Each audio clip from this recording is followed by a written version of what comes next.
The mail stagecoach rattled and groaned as if it were holding itself together by sheer force of habit, lurching over the uneven ruts of the trail that led into the Texas Panhandle.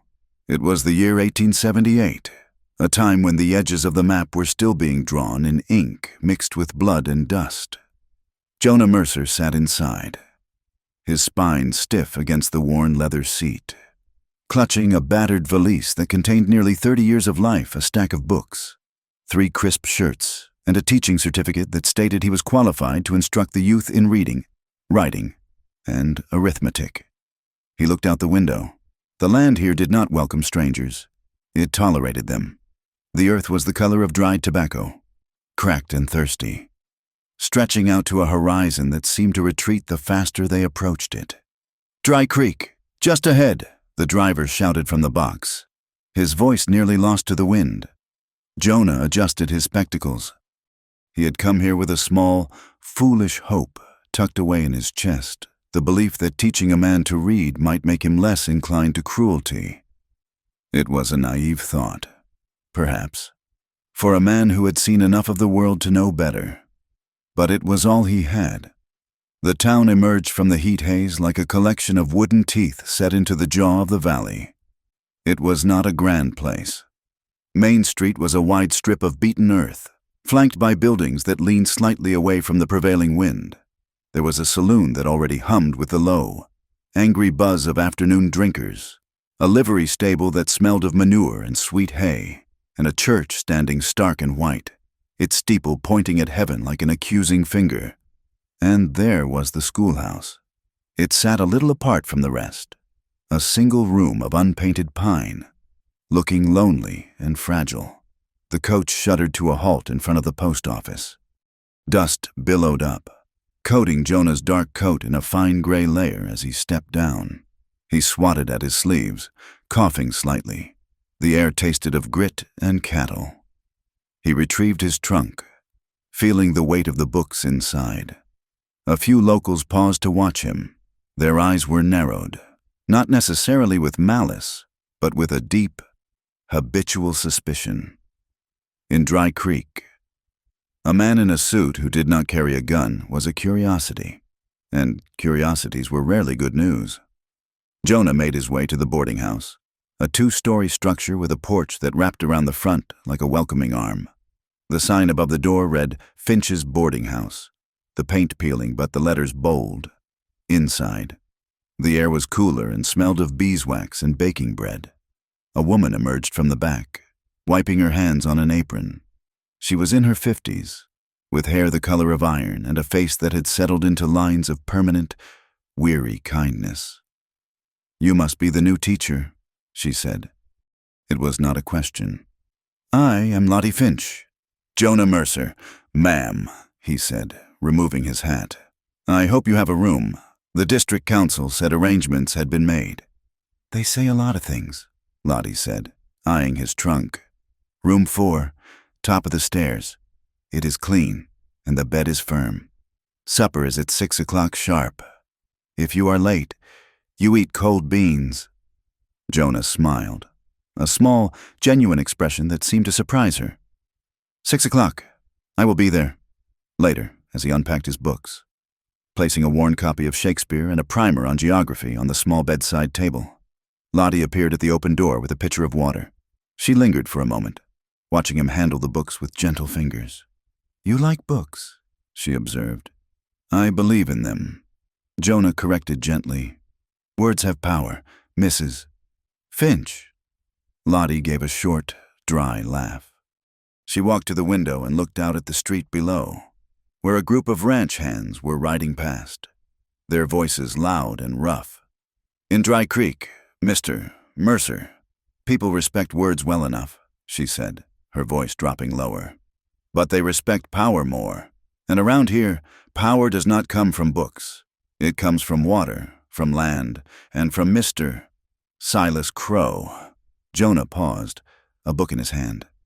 "I am just here to teach the children." "That is what the last one said," Lottie murmured, turning back to the hallway. "Just remember, teacher, the wind blows hard here. Do not try to stand too straight, or you might snap." The first day of school dawned with a sky so blue it hurt the eyes.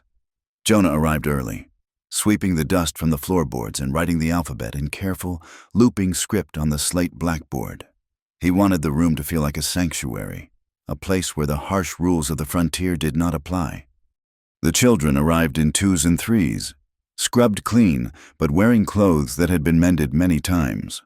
There were about 15 of them, ranging from 6 years old to 14. They shuffled in, eyeing Jonah with the same wariness their parents had shown. "Good morning," Jonah said, his voice steady. "My name is Mr. Mercer. You may take your seats." They sat.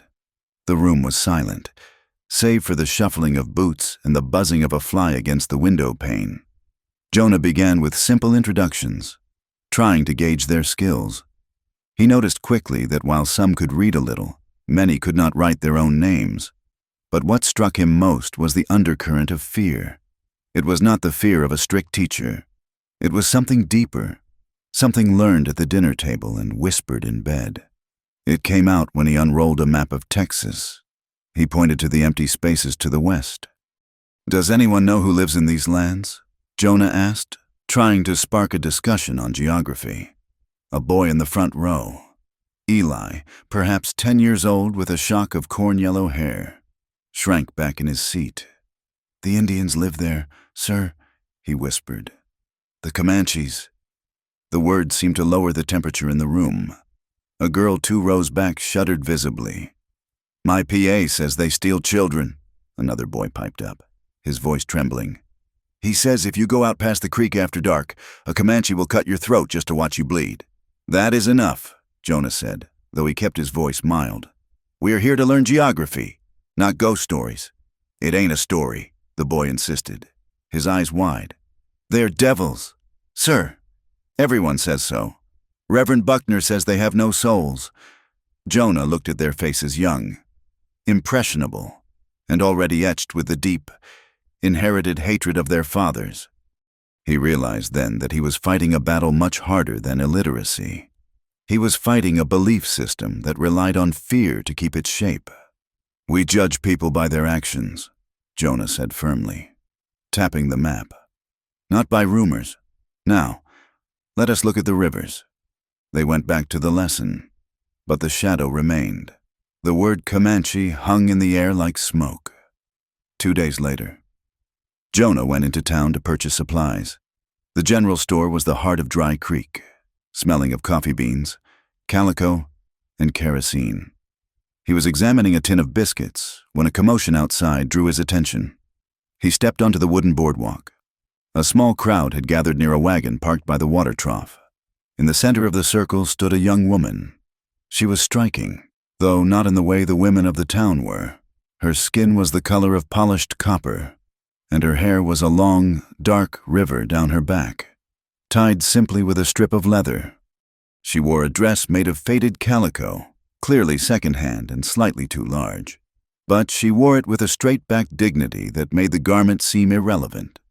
It was her eyes that caught Jonah.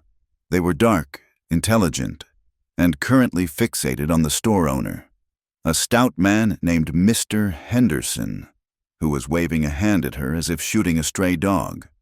"I told you, no trade," Henderson shouted. "We do not want your kind hanging about. Go on, get back to the scrub." The woman held out a small bundle of intricate beadwork and a pair of finely stitched moccasins. She did not flinch at his shouting. She simply stood her ground, her face impassive, though Jonah could see the tension in the set of her jaw. "I have money," she said. Her English was accented but clear, the vowels round and soft. "I need flour and sugar. We do not sell to Comanches." A man in the crowd jeered. He spat a stream of tobacco juice near her feet. "Go steal it from somewhere else like you people always do." The woman Tahana did not look at the man. She kept her eyes on the store owner. "My money is a good American coin. Look." She opened her hand to reveal a few dull silver dollars and nickels. "Get out." Henderson growled, reaching for a broom as if to sweep her away. Jonah felt a heat rise in his neck. It was not the flash fire of rage, but the slow, steady burn of injustice. He hated violence. He had never thrown a punch in his life that he had enjoyed. But he could not watch this. He stepped off the boardwalk, his boots crunching in the dirt. He moved calmly, deliberately, until he was standing between the store owner and the young woman. He was not a particularly large man, but he carried himself with a quiet authority. "Is there a problem, Mr. Henderson?" Jonah asked. His voice level. The crowd quieted slightly. Henderson lowered the broom, looking confused. "Mr. Mercer, this ain't your concern. This is local business." "It looks like business." "Indeed," Jonah said. He turned to Tahana. Up close, he saw the fatigue etched around her eyes, and the way her hand trembled slightly before she clenched it into a fist to hide it. She looked at him not with gratitude, but with a guarded calculation. She was waiting to see if he was just another kind of enemy. Jonah looked back at the store owner. "The lady wishes to buy flour and sugar. She has currency, unless the United States government has declared silver invalid in Dry Creek. I fail to see the issue." "She is a Comanche teacher," the man who had spat tobacco shouted. "She is a savage." Jonah turned his head slowly to look at the heckler. "She is a customer," Jonah said, "and she is standing here peacefully, which is more than I can say for you. Sir," he turned back to Henderson, "I will vouch for the transaction. If her money is counterfeit, I will pay the difference." Henderson turned red, muttering under his breath. The shame of being called out by the educated schoolteacher in front of the town was enough to make him relent. "Fine, but she waits outside. I ain't having her inside." "I will bring the goods out," Jonah said. He took the coins from Tahana's hand. Her fingers were rough, calloused from work, but warm. For a second, their skin touched a shock of contact that felt louder than the shouting crowd. She did not pull away immediately. She looked at him, searching his face, perhaps looking for the trick. "Thank you," she said softly. "Wait here," Jonah replied. He went inside, bought a sack of flour, a bag of sugar, and a small tin of hard candies. When he returned, the crowd had dispersed, losing interest now that the spectacle was over. He handed her the supplies. She took them, tucking the bags into a woven satchel she carried. "You are the new teacher," she stated. "Jonah Mercer." "I am Tahana." She hesitated, then added, "My brother, Kutsi, he watches the school sometimes." Jonah remembered the shadows he had seen near the fence line during recess. "He is welcome to come inside, to learn."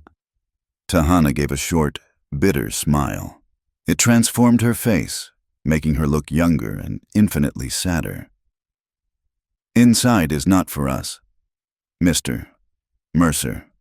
Inside is for people who do not have to fight for the air they breathe." She turned and walked away, her head high, heading toward the edge of town where the scrub brush took over. Jonah watched her go. He knew where she lived, in a shack patched together from driftwood and scraps on the far side of the creek, a place the town pretended did not exist. She was poor. She was marginalized. But as he watched her walk, he thought he had never seen anyone carry poverty with such regal grace. The trouble did not take long to find him. It arrived 2 days later in the form of Silas Crow. Jonah was grading arithmetic papers at his desk after the children had gone home. The afternoon sun slanted through the dust motes, creating a peaceful, golden haze. Then the door darkened.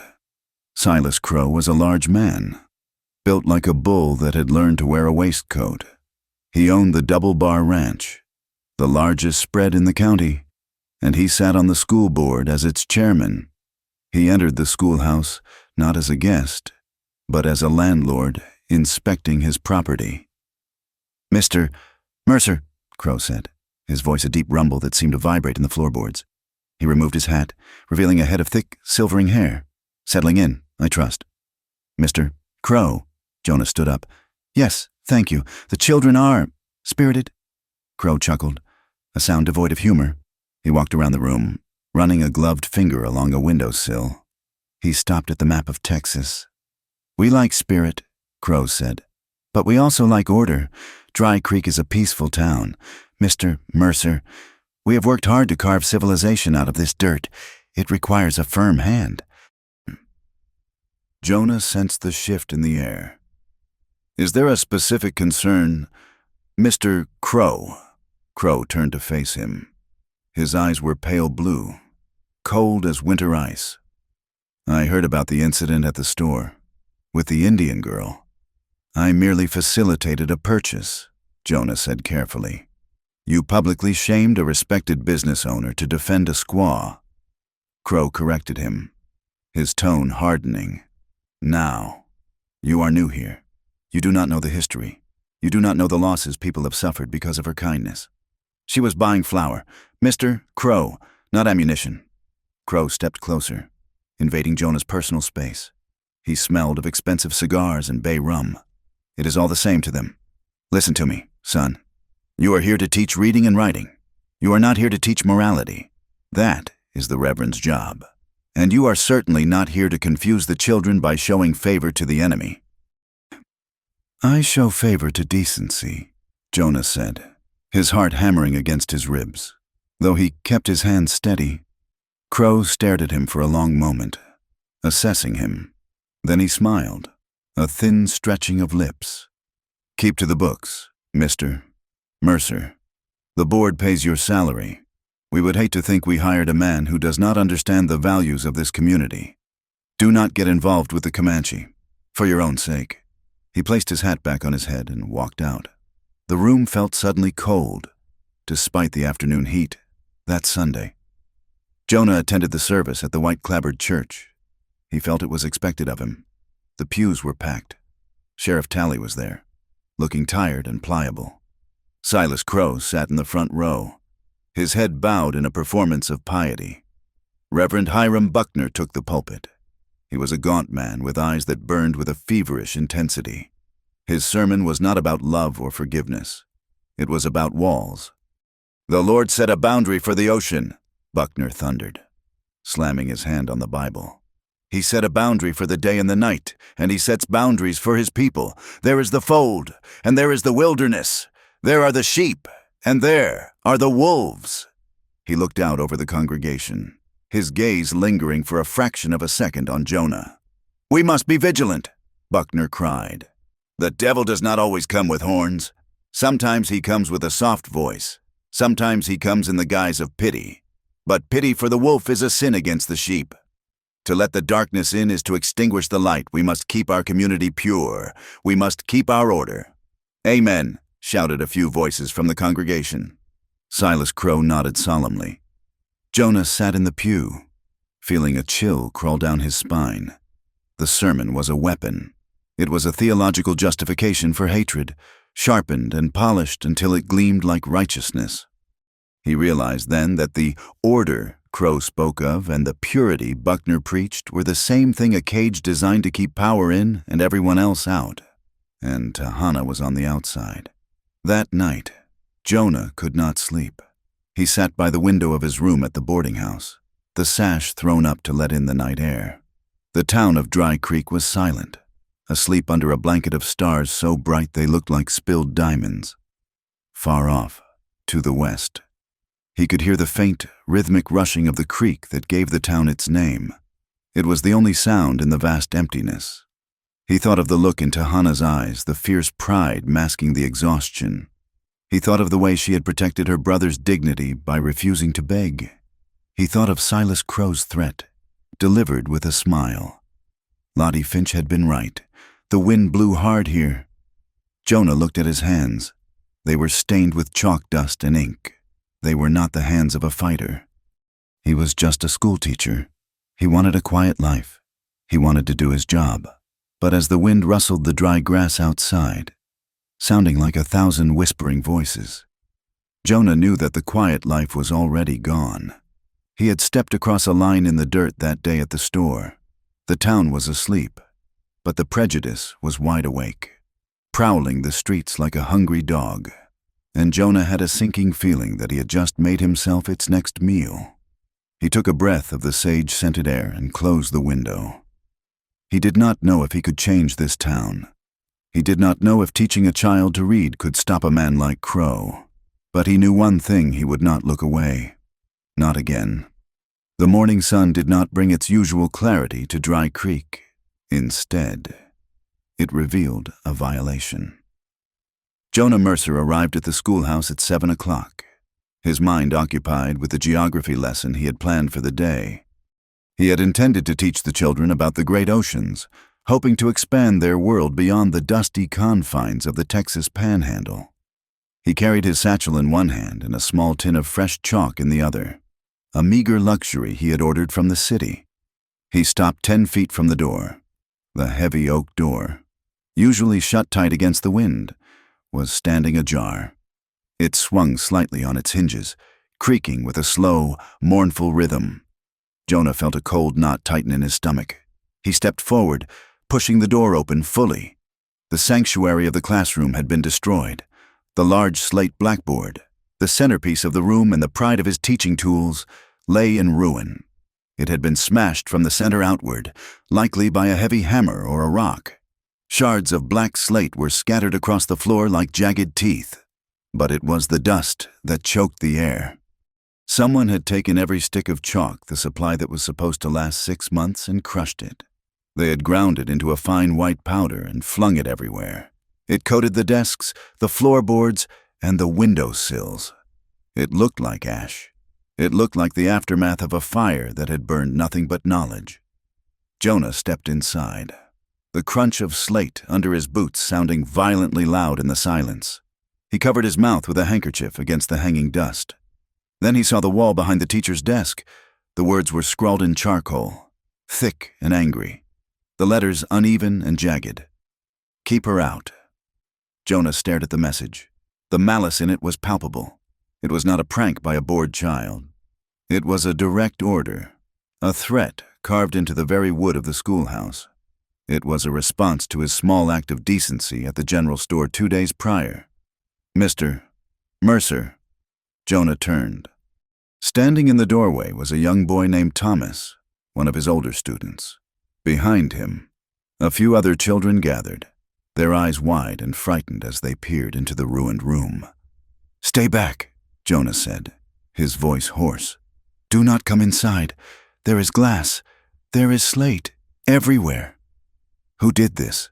Thomas asked, his voice trembling. Before Jonah could answer, the sound of heavy boots on the porch announced the arrival of adults. Sheriff Talley pushed his way through the cluster of children, followed closely by Silas Crow. The sheriff was a man whose uniform always seemed too tight, his face perpetually flushed, as if the effort of upholding the law was physically exhausting. He looked around the room, whistling low through his teeth. "Well," Talley said, hooking his thumbs into his gun belt, "looks like a storm passed through here." Silas Crow did not whistle. He stood in the center of the devastation, his boots kicking aside a pile of white dust. He looked at the shattered blackboard, then at the writing on the wall. His expression was one of practiced sorrow, the kind a man wears at a funeral for someone he did not particularly like. "A tragedy," Crow rumbled. "This board cost the town $20. It took 3 months to arrive." He turned his pale eyes to Jonah. "I told you, Mr. Mercer. I told you that disrupting the order of things brings consequences. This is not a consequence, Mr. Crow," Jonah said, his anger vibrating in his chest. "This is a crime." "And who do you think committed it?" Crow asked softly. "I saw it." The voice came from outside. Little Eli, the youngest of the group, was standing by the window, clutching his hat. He looked terrified, his gaze darting from the sheriff to the angry words on the wall. "What did you see, son?" Sheriff Talley asked. Stepping onto the porch, he put a hand on the boy's shoulder. Not gently. "Speak up." "Last night," Eli stammered, "I was looking for my dog. He ran off near the creek. I came by the schoolhouse. It was dark, but I saw a shadow." "What kind of shadow?" Crow pressed. "It was small," Eli said, his voice barely a whisper, "and it had long black hair, like a tail. It was moving fast." A murmur rippled through the gathering crowd. More townspeople had arrived, drawn by the news of the vandalism. The words long black hair acted like a spark in a room full of gunpowder. "It was the Comanche girl," a woman shouted from the back. "That Tahana." "She did it," another man agreed. "Savage spite. She is angry because she ain't allowed inside." Jonah stepped forward, placing himself between Eli and the crowd. "Hold on," he commanded. "Eli, it was dark. Could you see a face? Could you see the clothes?" "No, sir," Eli admitted, looking down at his boots. "Just the hair and the shadow." "A shadow is not proof," Jonah said firmly. "Half the women in this town have long hair. A trick of the light. Or a savage with a grudge." Sheriff Talley interrupted. He looked at Crow, seeking approval. Crow gave a nearly imperceptible nod. "It fits. Mercer, she was embarrassed at the store. This is retaliation. That is how they think. An eye for an eye. Or a schoolhouse for a sack of flour." "You cannot be serious," Jonah said. "You are going to accuse a young woman based on a frightened child's glimpse of a shadow." "I am going to investigate," Talley said, though his tone suggested the investigation was already concluded. "And you, teacher, should worry about how you are going to teach without a blackboard." Crow placed a hand on Jonah's shoulder. It felt heavy, like a yoke. "It is a shame," Crow said, loud enough for the parents to hear. "We bring a stranger to town to teach our children, and suddenly we have trouble we have not seen in years. Perhaps some people are just lightning rods for bad luck." He turned and walked away, the crowd parting for him like water for a ship. Talley followed, dispersing the onlookers. Jonah stood alone in the wreckage of his classroom. The white dust swirled around his boots. He looked at the words, "Keep her out." They thought this would make him back down. They thought violence would make him obedient. He grabbed a broom from the corner. He would clean this up. But first, he had to find the truth. Jonah did not wait for the sheriff to finish his so-called investigation. By mid-morning, he had dismissed the children and walked toward the edge of town, where the manicured lawns gave way to scrub brush and hard-packed dirt. He crossed the shallow part of Dry Creek, his boots sinking into the mud. On the other side, near a stand of cottonwood trees, stood a small, pitiful structure. It was a lean-to made of scavenged wood and canvas, barely enough to keep the wind out. Tahana was sitting on a stump outside the shelter. She was sewing. Jonah slowed his approach, not wanting to startle her. She was mending a small shirt too small for her, likely for her brother. "Kotsi." As Jonah got closer, he saw her hands. They were trembling. The needle missed the fabric twice before she managed to push it through. She did not look like a vandal who had smashed a heavy slate board in a fit of rage. She looked like a hunted animal waiting for the trap to snap shut. "Tahana," Jonah said softly. She jumped, the shirt slipping from her lap. She reached for a knife that lay on the ground beside her, her movements sharp and defensive. When she saw it was him, she did not lower the knife, but she did not advance. "Why are you here?" she asked. Her voice was tight. "The schoolhouse was vandalized last night." Jonah said, "Someone destroyed the blackboard and wrote a message." "And they say I did it," she stated. It was not a question. She looked toward the town across the creek. "I can hear the bells. I can feel the eyes." "They always look here first." "Did you?" Jonah asked. He needed to hear her say it. He needed to look her in the eye. Tahana stood up. She was slight, her frame thin under the calico dress. "Look at me. Schoolteacher. Do I have a hammer? Do I have the strength to smash stone? I have been here all night with Kotsi. He has a fever. I have been cooling his head with water from the creek." She gestured to the lean-to. Inside, on a pile of furs, a small boy lay sleeping, his face flushed. "They say a boy saw a shadow with black hair," Jonah said. "The night is full of shadows," Tahana said bitterly. "And my hair is not the only black thing in this world, but it is the easiest to blame." She looked down at her hands, which were still shaking. "I am afraid," she admitted, the confession costing her visible effort. "Not of the sheriff. He is a fool. I am afraid of the men who do not wear badges, the ones who think cleaning the town means removing the dirt, and to them, I am dirt. Jonah looked at her at the fraying hem of her dress, the protectiveness in her stance near her brother, the raw honesty in her dark eyes. He believed her. It was not just instinct. It was logic. A woman trying to stay invisible so she could survive would not paint a target on her back by destroying the town's most prized building. "I believe you," Jonah said. She looked at him, surprised. "That will not help you, or me." "It might," Jonah said. "If I can prove it was not you." He turned to leave, but stopped. "Stay close to the shelter today. Do not come into town." "I have nowhere else to go," she replied simply. Jonah returned to the schoolhouse. The sheriff had gone, leaving the door unlocked. Jonah walked around to the back of the building, the side facing away from the main road, toward the open pasture land that bordered Silas Crow's ranch. He knelt in the dirt beneath the window where Eli had claimed to see the shadow. The ground here was soft sand. If Tahana had been here, prowling around, there would be moccasin prints, but there were no footprints. The wind had scrubbed the surface smooth near the wall. However, 10 yards further back, near a cluster of mesquite bushes, the ground was harder, packed clay. Jonah walked over to it. He saw ruts. They were deep, parallel grooves cut into the earth, wagon tracks, but not a light buggy or a carriage. These were wide, heavy indentations, the kind made by a buckboard carrying a significant load. He followed them with his eyes. They led away from the school, cutting across the open range toward the north, toward the service road that supplied the ranches. A woman on foot, striking in anger, does not drive a heavy wagon, and a vandal looking to smash a blackboard does not need a team of horses. Why would a heavy wagon be parked behind the schoolhouse? In the middle of the night, Jonah took a small notebook from his pocket and sketched the pattern of the tracks. He realized then that the destruction of the classroom might not have been the primary purpose of the visit. It looked more like a distraction, or perhaps an afterthought to cover up something else. The summons came at 4 o'clock. A boy from the livery stable handed Jonah a folded note. "The school board requests your presence. Immediate session. Town hall."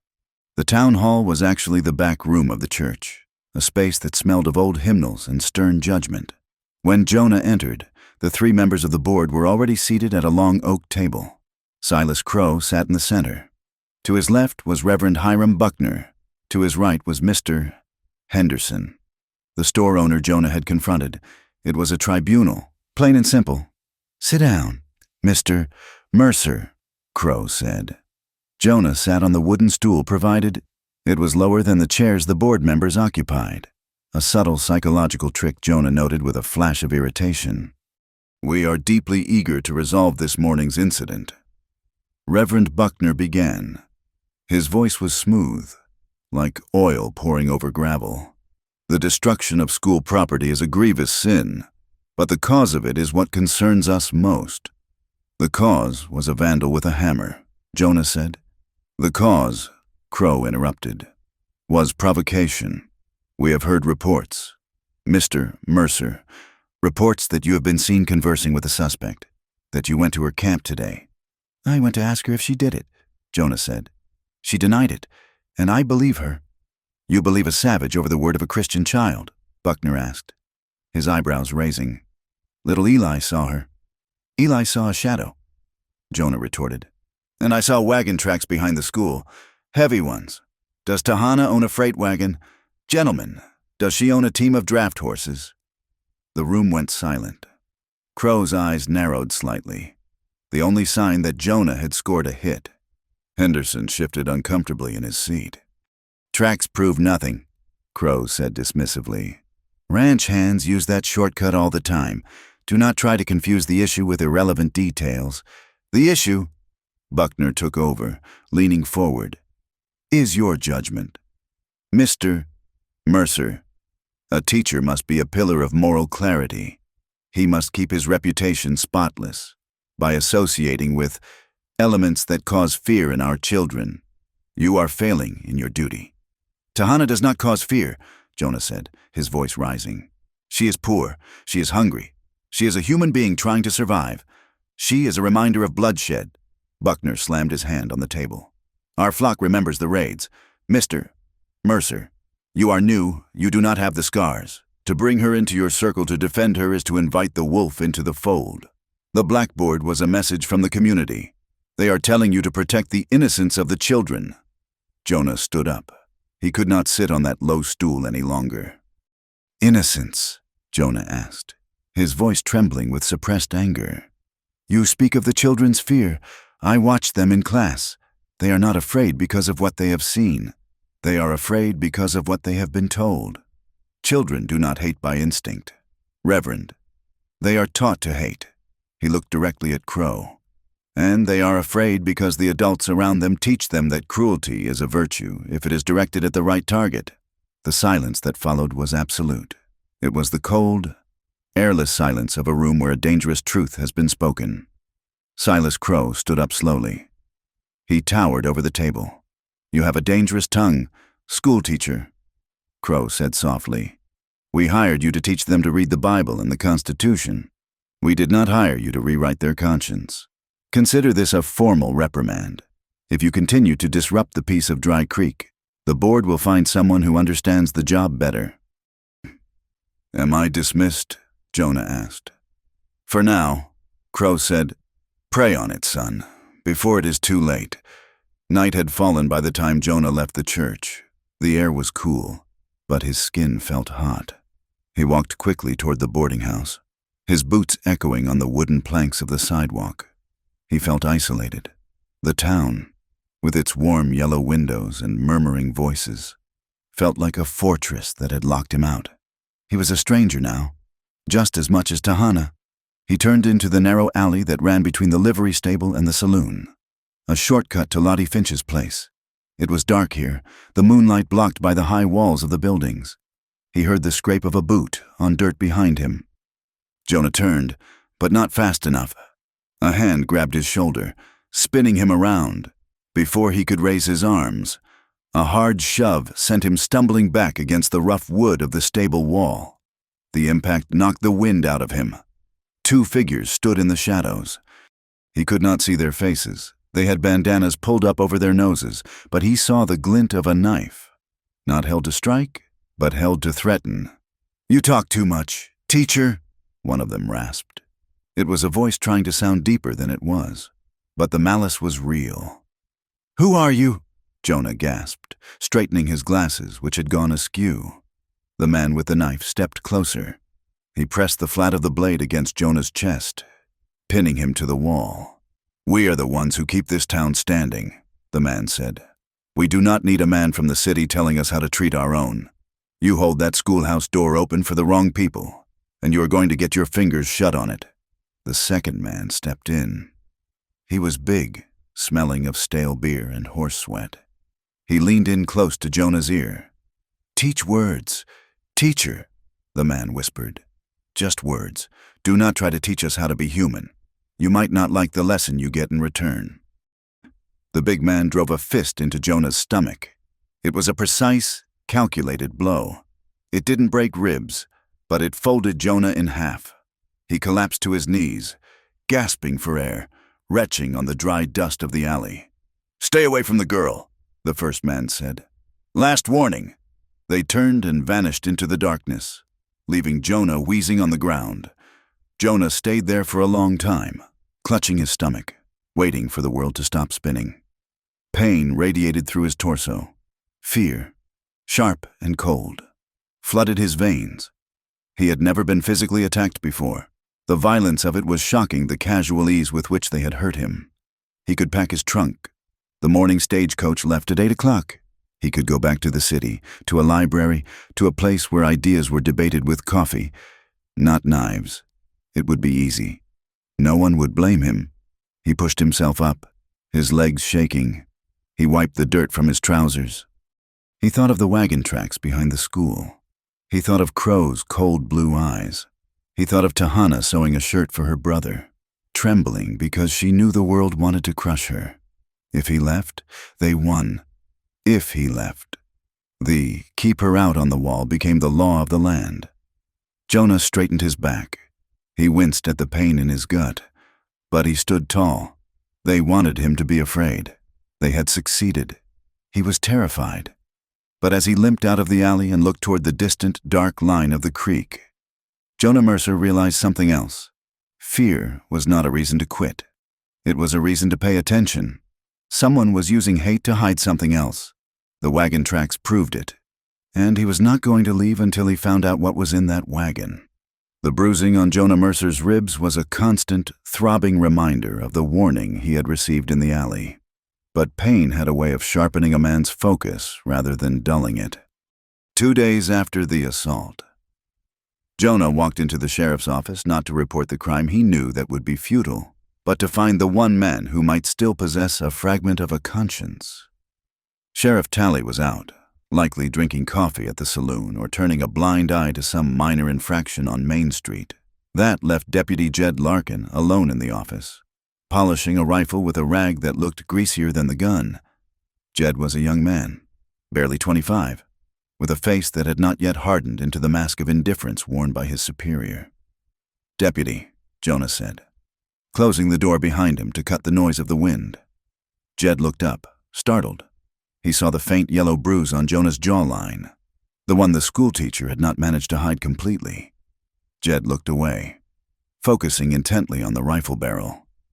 "Mr. Mercer, sheriff ain't here. I'm not looking for the sheriff. Jed, I'm looking for answers." Jonah stepped closer to the desk. "You keep the night watch logs, do you not, the record of wagons coming and going after sundown?" Jed's hands stilled. "That is the official business, teacher. You have no right to see it." "I have a right to know why heavy wagons are tearing up the ground behind my schoolhouse," Jonah said, keeping his voice low and even. "I have a right to know why a man was beaten for asking about them." Jed winced slightly. He put the rifle down and rubbed the back of his neck. "Look, Mr. Mercer, you seem like a decent fellow, but you are poking a stick into a hornet nest. Just let it be." "I cannot let it be. Jed, they destroyed my classroom. They are blaming a woman who had nothing to do with it. Is that the law you swore to uphold?" The deputy chewed on his lip. He looked at the heavy ledger sitting on the corner of the desk. The conflict in his eyes was clear. The struggle between the safety of obedience and the nagging pull of duty. "Finally," he sighed, a long exhale that sounded like defeat. "I cannot give it to you," Jed whispered. "But if I was to go check the cells in the back for 5 minutes, and the book happened to be open, well, I cannot stop a man from reading." Jed stood up and walked into the back room, leaving the door slightly ajar. Jonah moved quickly. He opened the ledger, flipping back through the pages of the last month. His finger traced the entries. Most were mundane drunkards warned, stray cattle returned, but there was a pattern. Every Tuesday and Thursday night between midnight and 2 in the morning, there were entries for freight delivery, South Road. The destination was listed simply as S.C., Silas Crow. But what caught Jonah's eye was the nature of the cargo listed farming implements and grain sacks. Jonah frowned. A ranch needed grain and tools. Certainly. But twice a week at midnight. And why would farm tools require a wagon heavy enough to leave ruts deep in hard clay? He memorized the dates and closed the book just as Jed's boots scuffed on the floorboards returning from the back. Jonah nodded to the deputy. "Thank you, Jed." "I did nothing," Jed said, his voice tight. "And you saw nothing. Go home, teacher." The following afternoon, the tension in Dry Creek took on a different shape. A small family of Comanches, a man, a woman, and a child had drifted into the edge of town, their horses gaunt and their clothes dusty. They were likely moving north toward the reservation, but they had stopped near the blacksmith, needing a shoe for a lame horse. A crowd had gathered quickly, not to help, but to stare. The blacksmith, a burly man named Miller, was shaking his head and pointing aggressively toward the open road. The Comanche man stood stoic, holding the reins, but his eyes darted nervously at the gathering men who had hands resting on their holsters. Jonah was walking from the school when he saw the standoff. He quickened his pace, but before he could intervene, he saw Tahana. She had emerged from the shadows of the livery stable. She did not run. She walked with a deliberate calmness into the center of the hostility. She spoke first to the Comanche man. her voice a low, fluid stream of sounds that to Jonah sounded like water flowing over stones. The man's shoulders relaxed visibly. Then Tahana turned to the blacksmith. "He has silver," she said in English. "He does not ask for charity. He asks for a trade, 1 shoe for the horse. He will pay." "I don't speak savage." Miller spat on the ground. "Tell them to move on. If the horse walks, it will be ruined," Tahana said, her voice steady despite the vitriol directed at her. "He wishes to leave your town as much as you wish him to go. Fix the shoe, take the silver, and they will be gone within the hour. Refuse, and they are stuck here until the horse heals. Which do you prefer?" It was a brilliant logical maneuver. Jonah watched from the boardwalk, impressed. She had stripped the emotion out of the equation and left only the practical reality. Miller grunted, looking at the silver coin the Comanche man held up. Greed and the desire to be rid of them won out over prejudice. "Fine, but they stay outside the shop." Tahana nodded to the family.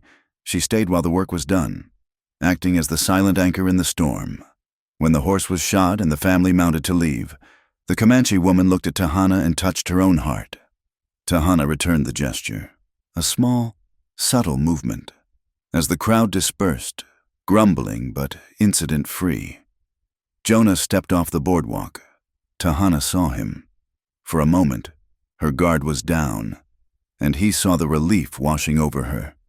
"You handled that well," Jonah said. "They needed to pass," she said simply. "A stuck horse is a dead horse in this country. You are a bridge, Tahana," Jonah said softly. "Whether they want to admit it or not, they could not have spoken to him without you." She looked at him, her dark eyes searching his face. "A bridge is just something people walk on to get where they are going. Mr. Mercer, they do not care about the bridge. They only care about the other side." "I care about the bridge," Jonah said. The words hung in the dusty air between them. Tahana looked down, shifting her weight. "You should not be seen talking to me. The blackboard was only the first stone." "I am not afraid of stones," Jonah lied.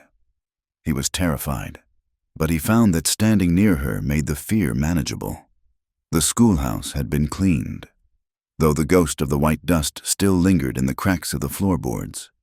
Jonah had replaced the slate with a painted wooden board he had fashioned himself. On Friday, the lesson was on nature. Jonah decided to take the children outside. The 4 walls felt too confining, too full of the memory of violence. They sat in the grass near the schoolyard fence. The sky was a vast, inverted bowl of blue, dotted with high, wispy clouds. "Look up," Jonah instructed the 12 children who remained. "Who can tell me what those clouds say?" "They say it is hot," a boy named Samuel said, wiping sweat from his forehead. Jonah smiled. "True, but look at the shape. Those are cirrus clouds. They are made of ice, high up where the air is thin. When you see them curl like a mare's tail, it often means the wind is changing. It means a storm might be coming in 2 days. He picked up a handful of dry earth. "And the creek. We call it Dry Creek. But have you listened to it even when it is low? It sings. Water has a memory. It follows the path it carved 1,000 years ago. People are like that. We follow paths carved by our grandfathers, even if we do not know why." He glanced toward the corner of the schoolhouse. He had seen the flash of a calico skirt. Tahana was there, standing just out of sight of the children, leaning against the rough wood of the wall. She was listening. Jonah continued, his voice pitching slightly so it would carry around the corner. "But a creek can change course," he said. "If a flood comes, or a landslide, the water finds a new way. It is not stuck. It adapts. That is its strength. We can be like the water, not just the rock." He saw Tahana's head tilt slightly. She stepped partially into view, just enough for their eyes to meet. She wasn't looking at him with the usual guarded suspicion. There was a softness there, a recognition. One of the younger girls, Mary, laughed at a lizard scurrying over Jonah's boot. Jonah laughed with her. A warm, genuine sound. And then he saw it. Tahana smiled. It was a small thing, fleeting as a bird's shadow. But it transformed her face. The harsh lines of survival smoothed out, revealing the young woman beneath. It was a smile as rare and precious as water in a drought. Jonah felt his heart stumble in his chest. The trouble with kindness in a town like Dry Creek was that it was often mistaken for rebellion.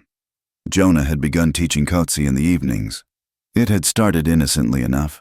The boy was bright, with a hunger for learning that rivaled any child in the schoolhouse. But Coetzee was not allowed in the school.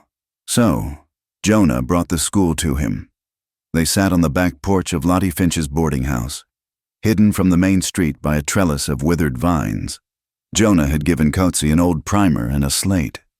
"This letter is A," Jonah said, guiding the boy's small, brown hand with his own. "Like apple or arrow." "Arrow," Coetzee repeated, his voice serious. "My father made good arrows." "I am sure he did," Jonah said. "He was a craftsman. Writing is a craft too. Coetzee, it is a building with ink." Jonah was so absorbed in the lesson he did not notice the eyes watching from the alleyway. Mrs. Higgins, the baker's wife, had paused while taking out her trash. She watched Jonah's hand over the Comanche boy's hand. She watched the way Jonah spoke to him as an equal, as a student worthy of time. By morning, the whisper had become a shout. "He is teaching the savage to read. He is bringing them onto a white woman's porch. He is soiling the dignity of his position." The backlash was swift. On Monday morning, Jonah arrived at the school to find only 5 students sitting at their desks. Little Eli was there, looking miserable. Samuel was gone. Thomas was gone. Jonah stood at the front of the empty room. The silence was heavy. "Where are the others?" Jonah asked gently. "Mama said I can't come if you are going to teach Indians," one little girl said, her voice trembling. "She said you are dirtying the books." Jonah felt a wave of nausea. "Knowledge cleanses. Sarah, it never gets dirty." But the seats remained empty. Reverend Buckner had done his work well. He had not attacked Jonah with fists this time. He had attacked him with the one thing a teacher cannot survive without students. That evening, Silas Crow came to the boarding house. He did not come to threaten. He came with a bottle of fine whiskey and a smile that showed too many teeth. Lottie let him in with a scowl, but she did not dare stop the most powerful man in the county. They sat in the parlor. Crow poured 2 glasses. "It pains me." "Jonah," Crow said. Using his first name for the first time, it sounded like a slimy caress. To see a man of your talent wasting away in an empty classroom, the parents, well, they are protective. You understand. "I understand they are being manipulated," Jonah said, leaving the whiskey untouched. "They are frightened," Crow corrected. "And fear makes people irrational. But I think we can fix this." Crow reached into his vest pocket and pulled out a folded piece of paper. He slid it across the table. "What is this?" Jonah asked. "A petition," Crow said, "to the county magistrate. It declares that certain vagrants living on the outskirts of town are a public nuisance, a health hazard. It requests their removal for the safety of the community." Jonah stared at the paper. It was a warrant for exile. It was a legal way to destroy Tahana and Coetzee without firing a shot. "You want me to sign this?" Jonah said flatly. "I want you to be a leader," Crow said. "If the teacher signs it a man of education, a man who sees the danger firsthand, then the sheriff has the authority to act. And if you do this, well, the parents will see that you are on their side. The children will return. And I believe the school board has funds allocated for a salary increase, perhaps even a new roof." It was a bribe wrapped in the flag of civic duty. Sign the paper, destroy the girl, and get his life back. It was so simple. Jonah looked at the paper. He thought of the empty desks. He thought of his dream of a quiet life. Then he thought of Coetzee's hand holding the chalk, and the way Tahana had smiled when he talked about the creek. Jonah pushed the paper back. "No," he said. Crow's smile vanished. The temperature in the room seemed to drop 10 degrees. "You are making a mistake, son. A fatal one." "I'm a teacher. Mr. Crow," Jonah said, rising. "I teach the truth, and this paper is a lie. Tahana is not a hazard. She is a woman you are trying to erase because she is inconvenient to whatever you are doing out at your ranch at midnight. Crow's eyes snapped to Jonah's. For a second, the mask slipped, and Jonah saw the predator beneath. You watch where you step, Crow hissed, standing up. The prairie is full of holes, and men disappear into them every day. He snatched the paper and stormed out. Jonah needed air. He walked out to the edge of the town, toward the creek, drawn there by a restlessness he could not name. He found her by the water. The moon was half full, casting a silver light on the ripples of Dry Creek. Tahana was washing clothes, slapping the wet fabric against a flat stone. She stopped when he approached. She did not reach for her knife this time. They emptied your school, she said. News traveled faster than wind in Dry Creek. It does not matter, Jonah said, sitting on a fallen log near her. It matters, she argued, wringing out a shirt with fierce energy. You love that school. You should not lose it for us. We are nothing to you. You are not nothing, Jonah said. He watched her hands, in the moonlight, wet with creek water. They looked strong and capable. He noticed a jagged white scar running along her thumb, a slip of a knife, perhaps, or a memory of a harder time. Why do you stay? Jonah asked. Why not go north to the reservation? Tahana paused. She looked out at the dark water. My mother died on the trail north, she said. Her voice was devoid of self-pity, just stating facts. My father was killed 2 years ago by soldiers who thought he was a scout for a war party. He was just hunting rabbits. She turned to Jonah. If I go to the reservation, I become a number in a book. I become a mouth waiting for government beef that is rotten before it arrives. Here, I hate it. Yes, but I am Tahana. I choose where I sleep. I choose how I feed Kotsi. I will keep my name. She looked at him, her gaze intense. I do not lie to myself. Jonah, safety purchased with a lie is just a prison. I would rather be cold and free than warm and owned. Jonah felt a pull toward her that was gravitational. It was not just her beauty, though she was beautiful in the moonlight with her damp hair clinging to her neck. It was her spine. She was made of steel and sorrow, and he had never met anyone like her. He reached out, almost without thinking, and touched her hand where it rested on the stone. Her skin was cold from the water, but her palm was warm. It was rough with calluses. Yet the back of her hand was soft. She did not pull away. She went very still, her breath hitching slightly. You have hands like a healer, she whispered, looking at his long, ink-stained fingers covering hers. I have never healed anything, Jonah said hoarsely. You are healing Kotsi, she said. You look at him, and you do not see a savage. You see a boy. That is a medicine stronger than herbs. The distance between them seemed to vanish. The air was thick with the scent of sage and wet stone. Jonah wanted to lean in. He wanted to kiss the defiance off her lips. The moment was charged, electric, a silent question hanging in the dark. But he pulled back.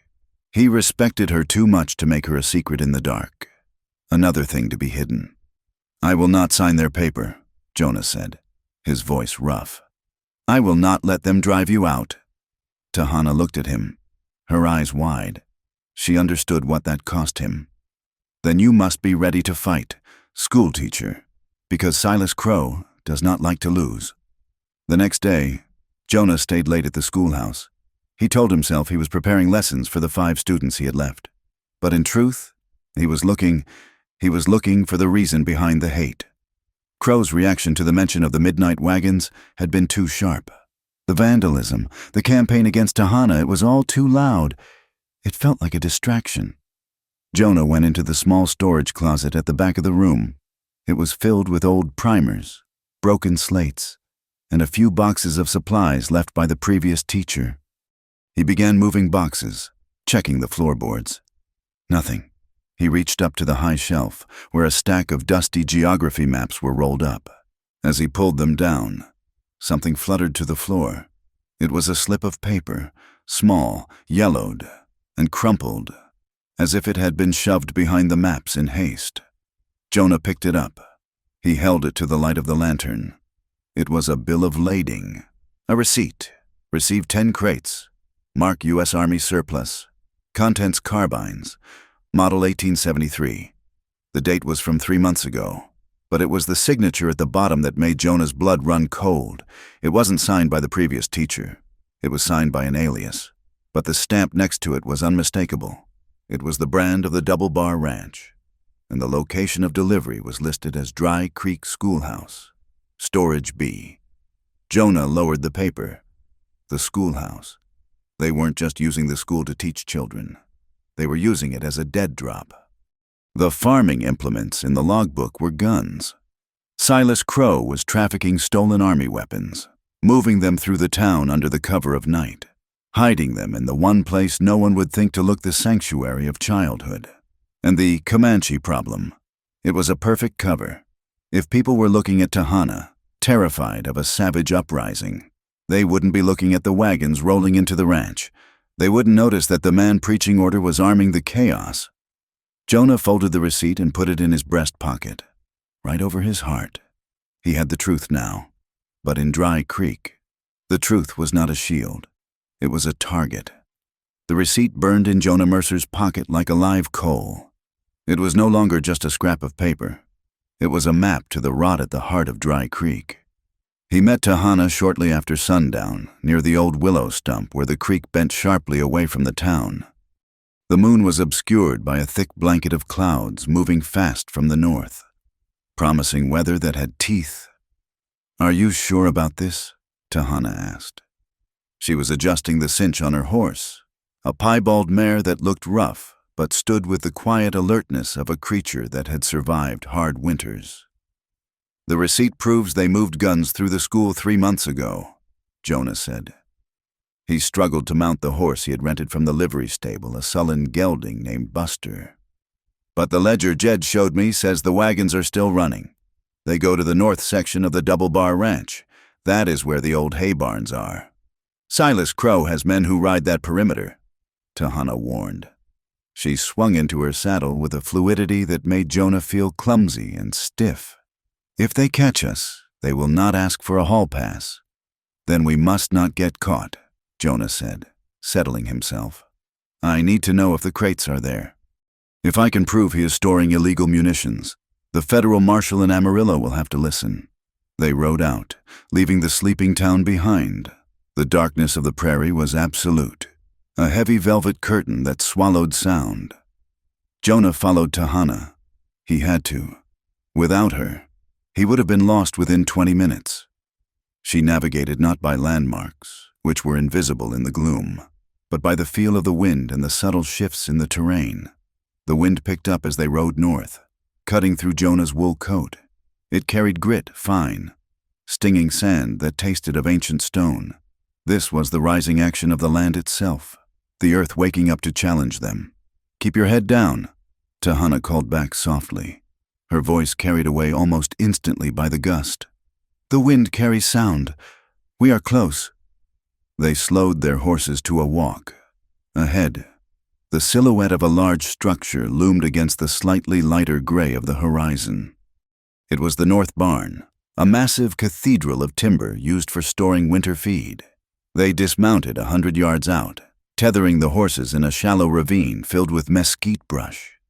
They moved on foot, crouching low in the tall, dry grass. Jonah's heart hammered against his ribs, a frantic rhythm that seemed loud enough to wake the dead. He was a man of letters, of ink and chalk. Creeping through the dark toward a criminal stronghold was a language he did not speak. But Tahana moved like smoke. She made no sound. Every step she took was calculated, testing the ground for dry twigs before committing her weight. At one point, she reached back and gripped Jonah's forearm, stopping him just as he was about to step on a pile of dry leaves. Her hand was firm, grounding him. They reached the side of the barn. The wood was rough and smelled of creosote. A faint light spilled through the cracks in the boards. Jonah pressed his eye to a knot in the wood. Inside, the barn was cavernous, filled with the sweet, dry scent of hay. But in the center, cleared of straw, sat a stack of wooden crates. They were not farm equipment. They were long, rectangular boxes, branded with stencils that had been partially painted over. 2 men were sitting on crates near a lantern, playing cards. Jonah recognized one of them, the man from the alley who had held the knife while the other punched him. "See?" Jonah whispered, pointing at a gap in the siding. Tahana looked. She sniffed the air, her nose wrinkling slightly. "Do you smell it?" she whispered back. "Hay. No, under the hay. Sharp, like metal and grease." "Gun oil," Jonah realized. "Cosmoline. Many guns," Tahana murmured. "Enough for a war." She moved toward the large double doors, which were slightly ajar. "We need to see the markings. To be sure." "It is too dangerous," Jonah hissed. "Stay here," she commanded softly. Before he could protest, she slipped through the gap in the doors like a shadow detaching itself from the night. Jonah watched, his breath caught in his throat. She moved behind the stacks of hay, timing her movements with the laughter of the men playing cards. She reached the nearest crate. She ran her hand over the wood, feeling the indented letters that the paint hadn't quite filled. She looked back at Jonah and nodded. U.S. Army. Then, disaster struck. Buster. Jonah's rented horse back in the ravine. Whinnied. It was a loud, lonely sound, calling out to the mares in the barn. The card game stopped instantly.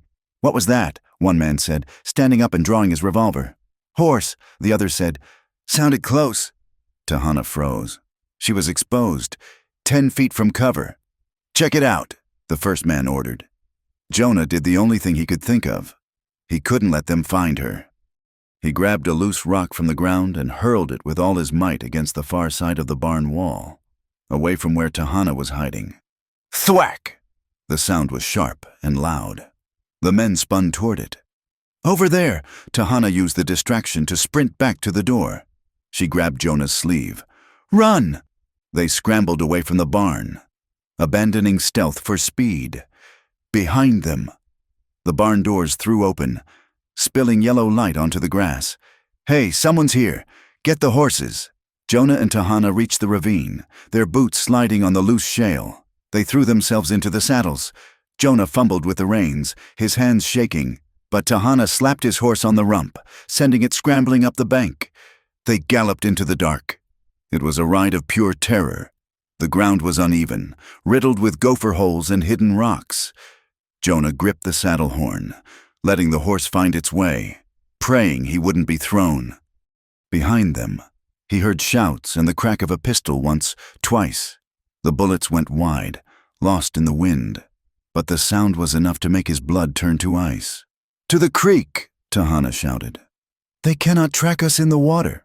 She led him east, away from the town, toward a section of dry creek that was notorious for its soft mud. It was a gamble.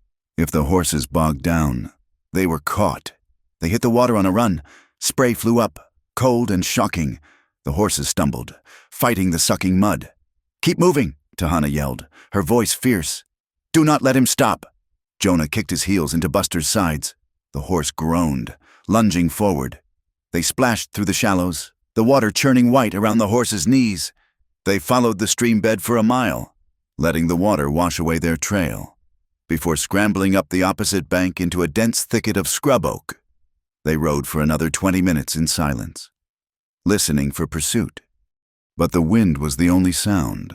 The men from the ranch had lost them in the dark and the water. They found shelter in an abandoned shepherd's shack tucked into the lee of a limestone ridge. It was little more than 3 walls and a collapsing roof, but it was out of the wind. Jonah slid from his horse and his legs gave way. He sat heavily in the dirt, his chest heaving. He felt a stinging sensation on his cheek. He touched it and his fingers came away bloody. A branch had whipped him during the ride. Tahana led the horses into the shelter of the ridge and returned. She looked at him, her chest rising and falling rapidly. Her eyes were bright with the adrenaline of survival. "You ride like a sack of flour," she said, but there was no mockery in her voice. "But you throw rocks like a warrior." Jonah let out a laugh that was half a sob. "I aim for the wall. I am glad I hit it." They went inside the shack. Tahana gathered some dry tumbleweeds and dead wood from the corner and started a small fire. She kept it low, shielding the light with her body and the remaining walls. The firelight flickered, painting the small space in shades of orange and deep shadow. It created an intimate, enclosed world where only the two of them existed. "Let me see your face," Tahana said. She moved closer to him. She took a clean strip of cloth from her pocket. She always carried bindings for wounds, and dipped it in the water from her canteen. Jonah sat still as she cleaned the cut on his cheek. Her touch was firm, but incredibly gentle. He watched her face as she worked. Her focus was absolute. He could see the fine grain of her skin, the dark sweep of her eyelashes, the slight parting of her lips as she concentrated.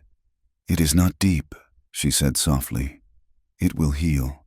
Her hand lingered near his jaw. She did not pull away immediately. Jonah reached up and took her hand, stopping her. His thumb brushed over the calluses on her palm, then over the white scar she had shown him before. His grip was not controlling. It was an anchor. "You saved us tonight," Jonah said. His voice was low, vibrating in the small space. "You gave me the chance to run," she countered. She looked down at their joined hands. The contrast was stark. His pale, ink-stained skin against her copper, sun-weathered tone. "Jonah." It was the first time she had used his name without a title, without the barrier of teacher or Mr. Mercer. He looked up at her. The air in the shack seemed to thicken, charged with a tension that was more terrifying and more wonderful than the chase had been. "I have nothing to offer you, Tahana," Jonah whispered. "I have a trunk of books and a job I am about to lose. I cannot give you safety." "I do not ask for safety," she said, her voice trembling slightly.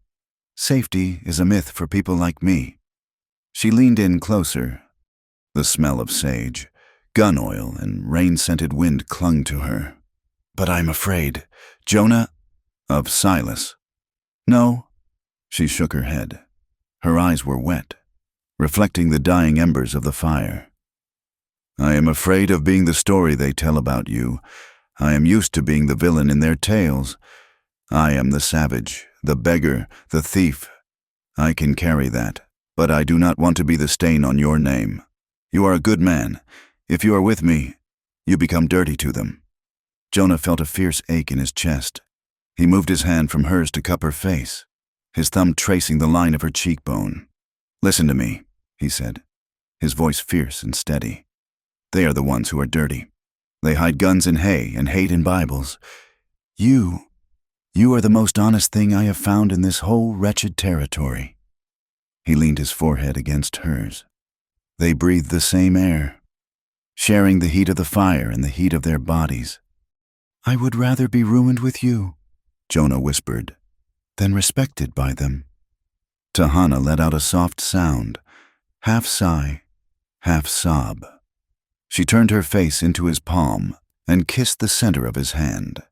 It was a gesture of such profound trust and intimacy that it shook Jonah to his core. They did not speak again for a long time. They sat by the fire, shoulders touching, hands clasped, while the wind howled outside like a disappointed ghost.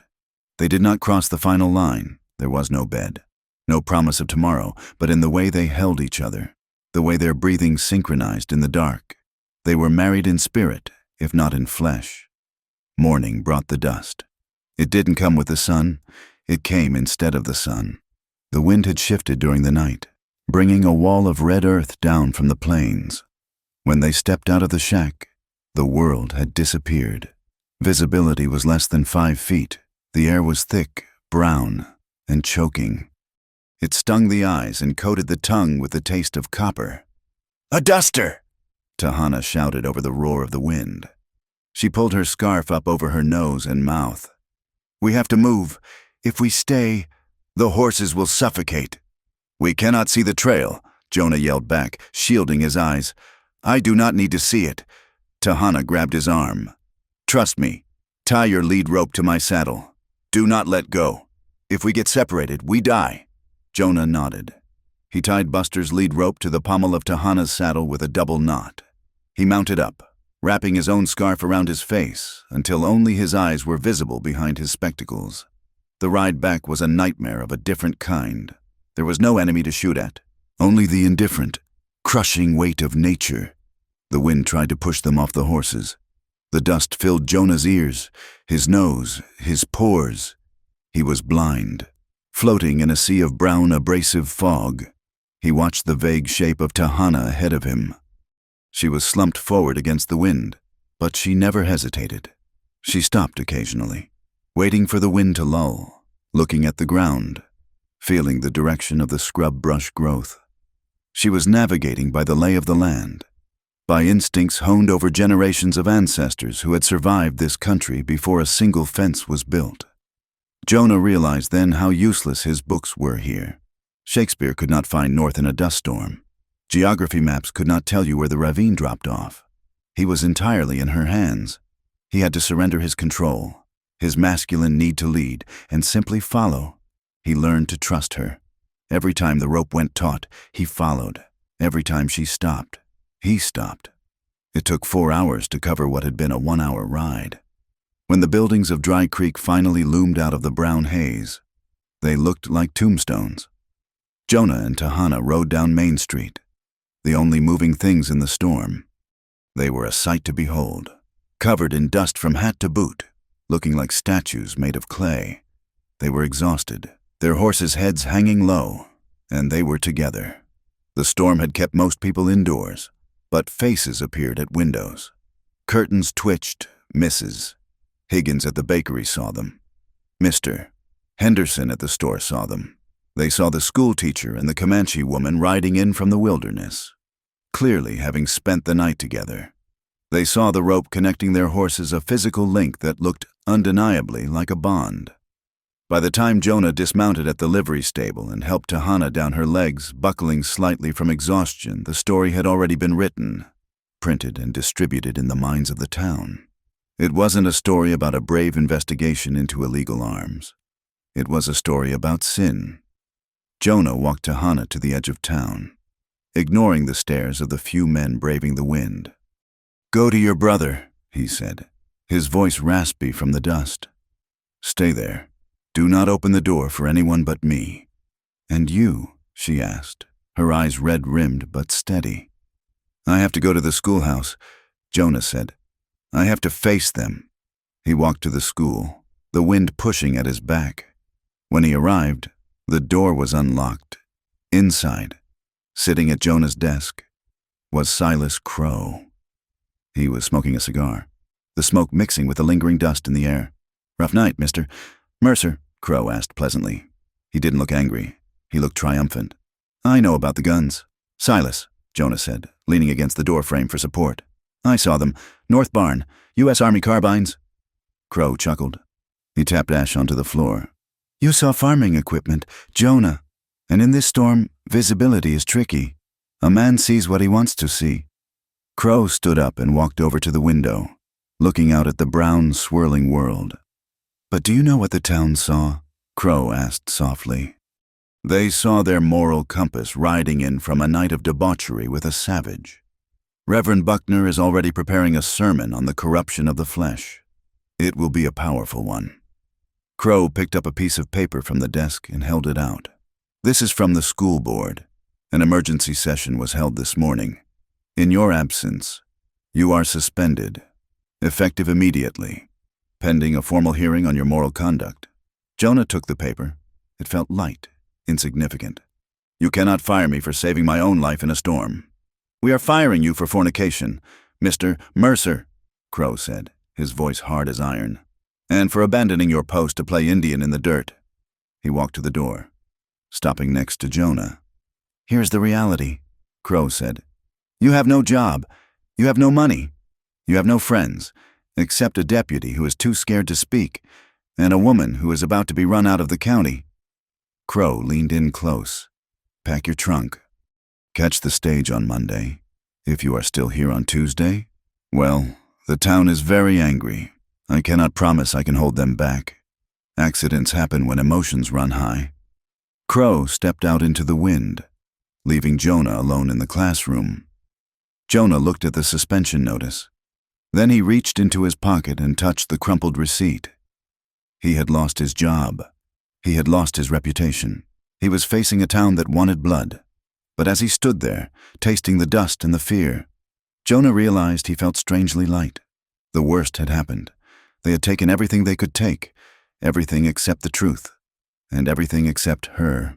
"Tuesday," Jonah said to the empty room. "We will see about Tuesday." The church bell tolled at 6 o'clock in the evening, but it was not calling the faithful to prayer. It was summoning the town of Dry Creek to a judgment. The interior of the white-clapboard church was stiflingly hot. Every pew was filled, forcing men to stand along the back walls, their hats held against their chests. The air smelled of sweat, stale tobacco, and the sharp, electric scent of anticipation. Jonah Mercer sat on a simple wooden stool placed in the center of the aisle, facing the altar. He felt less like a man and more like a specimen pinned to a board. Behind him, he could feel the weight of 100 pairs of eyes, some curious, some pitying, but most hardened by the rumors that had spread like wildfire during the dust storm. Reverend Hiram Buckner stood behind the pulpit, looming over Jonah like an Old Testament prophet. To his right, sitting in a high-backed velvet chair usually reserved for visiting bishops, was Silas Crow. The rancher looked calm, his hands resting on the head of his cane, his face a mask of regretful duty. "We are gathered here," Buckner began, his voice booming off the rafters. "Not in a court of the law, but in a court of conscience. The law deals with crimes of the hand. We are here to deal with crimes of the spirit." He paused, letting the silence stretch until a baby cried in the back row and was quickly hushed. "Mr. Jonah Mercer came to us with certificates of learning," Buckner continued, pacing slowly. "He came to teach our children, but a teacher is a vessel. If the vessel is cracked, the water it holds leaks out, and if the vessel is filled with dirty water, it poisons the flock. I have poisoned no one," Jonah said, standing up. "Sit down," Crow barked from his chair. "You will speak when spoken to." Jonah remained standing. He adjusted his spectacles, his hands trembling slightly, not from fear, but from a rage he was struggling to contain. "I am not a child in your classroom, Mr. Crow," Jonah said, his voice ringing clear. "I am a citizen, and I am being accused of, what, exactly surviving a storm. You are accused of moral turpitude," Buckner thundered. "You are accused of abandoning your post to consort with a woman of loose morals and savage blood. You spent the night in the wilderness with her. You rode into town bound to her. Do you deny this?" "I deny the implication," Jonah said. "We were caught in the duster. We took shelter. If I had not been with her, I would be dead. And if she had not been with me, she would be dead. Is survival a sin in Dry Creek?" "It is not about survival," a woman shouted from the pews. It was Mrs. Higgins. "It is about decency. A white man with that creature, and you want him to teach my Sarah." A murmur of agreement rippled through the room. Jonah reached into his breast pocket. He pulled out the crumpled receipt he had found in the schoolhouse. "You talk of decency," Jonah said, turning to face the crowd. "But while you worry about who I ride with, do you know what your school board chairman is doing?" He held the paper up. "This is a bill of lading. It proves that Silas Crow has been using the schoolhouse, the very place your children sit to store illegal military weapons, carbines stolen from the army. He is running guns through this town." The crowd quieted, confused. Heads turned toward Silas Crow. Crow did not flinch. He slowly stood up, shaking his head with a look of profound pity. "You see," Crow said softly, addressing the room. "The desperation, the delusion. Mr. Mercer, that is a receipt for plows. I ordered 10 plows for the spring planting. If you could read a manifest as well as you read poetry, you would know that." "It says carbines," Jonah shouted, stepping forward to show the paper to Sheriff Talley, who stood near the front. Talley took the paper. He looked at it. Then he looked at Crow, whose eyes were cold and hard as flint. Talley looked back at Jonah. "The ink is smudged." "Mercer," Talley said, his voice flat. "It is hard to read. Could be anything." He crumpled the paper in his fist and shoved it into his own pocket. "Sheriff," Jonah gasped. "The evidence is clear," Crow announced, his voice overriding Jonah's protest. "The man is unstable. He sees conspiracies to hide his own shame. He is obsessed with this Comanche woman, and it has twisted his mind. Crow turned to the board members seated in the front pew. I call for a vote. All in favor of immediate termination of Jonah Mercer's contract for conduct unbecoming a teacher. Say aye. Aye, said Mr. Henderson. Aye, said the blacksmith. Aye, said Reverend Buckner. The motion carries. Crow said. He looked at Jonah with a small, victorious smile. You are fired, Mr. Mercer. You have until noon tomorrow to vacate the boarding house and leave the county. The finality of it hit Jonah like a physical blow. He looked around the room. He saw Lottie Finch in the second row, clutching her handkerchief, tears streaming down her face. She looked away, unable to meet his eyes. He saw Jed Larkin near the door, staring at his boots. His jaw clenched so hard a muscle jumped in his cheek. He saw the children, little Eli, Mary, Thomas. They weren't looking at him with judgment. They were looking at him with fear. They had just watched the adults destroy the one person who had been kind to them. Jonah walked out of the church. No one touched him, but they recoiled as he passed, creating a wide berth as if his bad luck was contagious. Jonah sat on the edge of his bed at the boarding house. His trunk was open. He held a book in his hand, The Adventures of Huckleberry Finn, but he wasn't packing. It was 9 o'clock at night. The town was eerily quiet after the excitement of the hearing. He had lost. It was that simple. The truth had been crumpled up and put in the sheriff's pocket, in Dry Creek. Power did not just bend the truth. It owned the printing press. He should leave. He should take the stagecoach. He could go to St. Louis. He could teach in a city where no one cared who you talked to. Then he smelled it. It was faint at first, drifting through the open window, the smell of pine wood burning, not the comforting smell of a hearth fire, but the acrid, choking smell of destruction. Fire! The shout came from the street. Fire at the schoolhouse. Jonah dropped the book. He ran to the window. To the east, flames were licking up into the night sky. The schoolhouse. His schoolhouse was a jagged silhouette against an orange inferno. Jonah did not think. He ran. He burst out of the boarding house and into the street. People were pouring out of the saloon and houses, running toward the blaze. The bucket brigade was forming. But it was a futile gesture. The old dry wood, seasoned by years of drought, was going up like paper. Jonah reached the edge of the schoolyard. The heat was intense, searing his face. The roof collapsed with a shower of sparks that spiraled up toward the stars. "Who did this?" a man shouted, his face twisted in rage. It was the Comanche. The voice belonged to Otis Gray, the foreman of the Double Bar Ranch. He was standing on a water trough, pointing toward the darkness beyond the creek. "I saw her," Gray yelled. "I saw that girl, Tahana, running from the back with a torch. She did it for him. She did it for revenge because you fired her lover." It was a lie so bold, so calculated, that it took Jonah's breath away. Silas Crow had burned the school to destroy the evidence of the gun running the scratches on the floor, the hidden compartments, and he was using the fire to incite a lynching. "Get the horses," someone screamed. "Hunt her down! Hang the witch!" The mob mentality snapped into place instantly.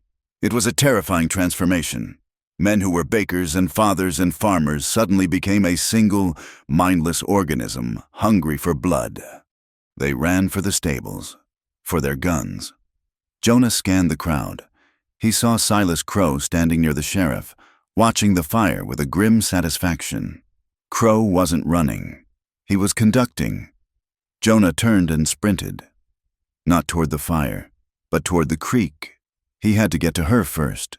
He found them near the edge of the scrubland, half a mile from Tahana's shelter. Tahana was running, dragging Kotsi by the hand. The boy was stumbling, terrified, clutching a small bundle of their belongings. They had seen the fire. They had heard the shouts. They knew what was coming.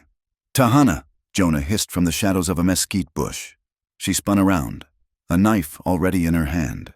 When she saw him, her shoulders sagged for a fraction of a second. "They are coming!" she gasped. "We have to cross the open plain. We have to get to the canyon." "You cannot make it on foot," Jonah said, grabbing Kotsi's other hand. They are mounting up. They will run you down in 10 minutes. We have no horses, she cried. My mare is lame from the storm. The livery stable, Jonah said. The back gate. It opens to the alley. If we can get 2 horses, we can cut north through the rocky ground where they cannot track us. It is in the middle of town, Tahana argued. They are all at the schoolhouse, Jonah said. The town is empty. It is the only chance. They ran back toward the belly of the beast. They moved through the shadows of the alleys, the orange glow of the fire lighting the rooftops above them. The sound of the mob was a distant roar, like the ocean in a storm. They reached the back of the livery stable. The large wooden gate was barred from the inside. Damn it, Jonah whispered. He threw his shoulder against the wood. It didn't budge. Over the fence, Tahana whispered. She boosted Coetzee up. The boy scrambled over and dropped to the other side. Open the bar. Coetzee, she urged. Then, a door slammed nearby. Heavy boots crunched on the gravel. 2 men came around the corner of the stable. It was Otis Gray and another ranch hand, the one Jonah recognized from the barn, the one he had hit with the rock. They weren't at the fire. They were circling back, likely checking the perimeter for this exact reason. Well, Otis said, drawing his revolver. Look what we have here. The teacher and his pet. Jonah stepped in front of Tahana. Let us pass. Otis, you know she didn't set that fire. You set it? Doesn't matter who lit the match, teacher. Otis sneered. It matters who burns it. The second man, a brute named Pike, laughed. He was holding a heavy leather saddlebag over his shoulder. The boss said to make sure they don't talk. Easier this way. Pike lunged. Jonah didn't fight like a boxer. He fought like a desperate man. He threw a handful of dirt into Pike's eyes and lowered his shoulder, ramming into the man's gut. Pike staggered back, dropping the saddlebag. It hit the ground with a heavy, metallic thud and burst open. A book slid out. It wasn't a Bible. It was a thick, leather-bound ledger. The black book from the ranch. The real record. Silas Crow must have ordered his men to move the sensitive documents from the ranch to a safer location during the chaos. Or perhaps they were moving it from the school before torching it. Jonah saw the word ledger stamped on the spine. Get the book, Otis shouted. Raising his gun, Tahana moved. She threw her knife. It didn't hit Otis, but it struck the wooden post next to his head with a dull thwack, startling him enough that his shot went wide. The bullet kicked up dust by Jonah's foot. Coetzee, the gate! Tahana screamed. The heavy bar on the inside lifted. The gate swung open. Standing there was not Coetzee. It was Deputy Jed Larkin. Jed stood in the opening, his hand on the latch. He looked at Otis. He looked at Jonah. He looked at the ledger on the ground. Jed, shoot them! Otis roared. Jed drew his gun, but he didn't point it at Jonah. He pointed it at Otis. Put it down! Otis! Jed said, his voice shaking but loud. I am done with the lies. I ain't killing a woman and a kid for Silas Crow's money. You are making a mistake, boy, Otis snarled. Go! Jed yelled to Jonah. Take the horses in the first stall, they are saddled. Jonah grabbed the ledger from the dirt. He grabbed Tahana's hand. They bolted through the gate, past Jed, and into the stable.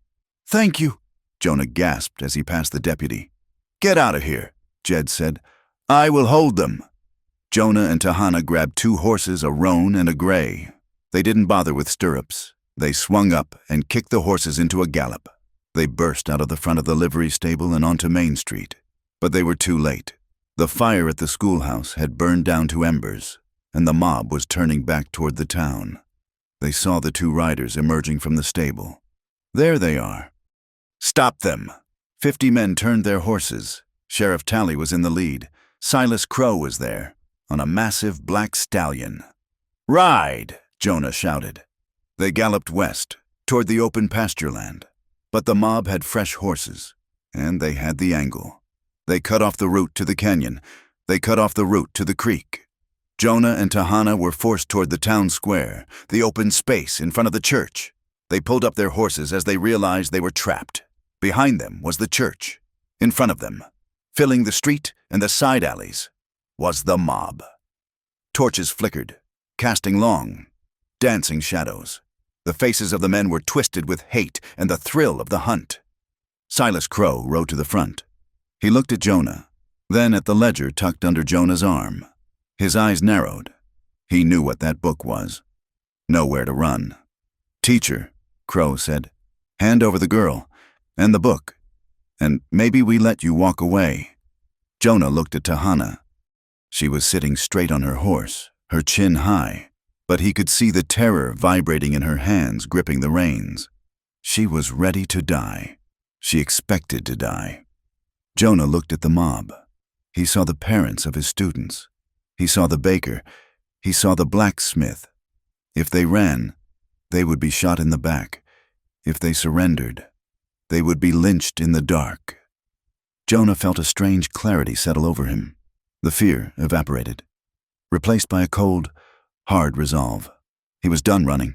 He was done hiding in alleys and whispering in the dark. He reached out and took Tahana's hand. "Jonah," she whispered, "what are you doing?"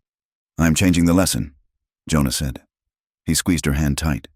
He looked at her, ignoring the 50 guns pointed at them. "I have already lost my job," Jonah said, his voice loud enough for the front row of the mob to hear. "I have lost my home. I have lost my reputation." He looked deep into her dark eyes. "But I am not losing you. If they want to call our love a crime, then let us commit it right here, in the light, where they have to watch." "Jonah, marry me," he said. "Right now."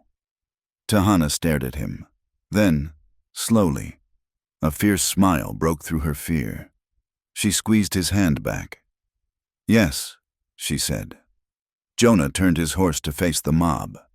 He held the ledger up high in one hand, and he held Tahana's hand with the other. "Silas Crow," Jonah shouted. "You want this book, you want to silence us, then come and do it, but before you do, you are going to witness something." He looked at the crowd.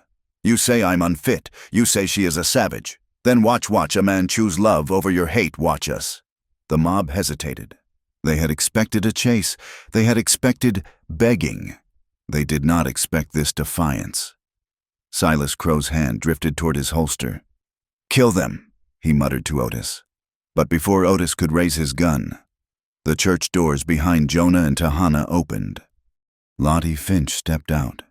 She walked down the steps, past the stunned horses, and stood next to Jonah's stirrup. "I will witness it," Lottie said clearly. Then, from the shadows of the alley, Deputy Jed Larkin rode out, his gun still drawn, covering Otis. "I will witness it too," Jed said. The lines were drawn. The climax had arrived, and in the center of the dusty square, under the light of the stars and the torches, Jonah Mercer prepared to make his final stand not with a gun, but with a vow. The sun rose over Dry Creek, not with the gentle promise of a new day, but with the harsh, revealing glare of an interrogation lamp. It burned away the shadows of the previous night, exposing the ugliness that had taken root in the town square.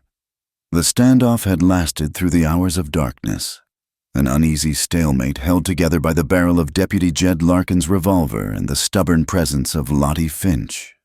Sheriff Talley, fearing a bloodbath that would involve killing a respected widow and his own deputy, had ordered the men to hold their fire until dawn. He had claimed he wanted to sort this out legally by the light of day, but everyone knew he was simply waiting for the whiskey to wear off and the nerve to return.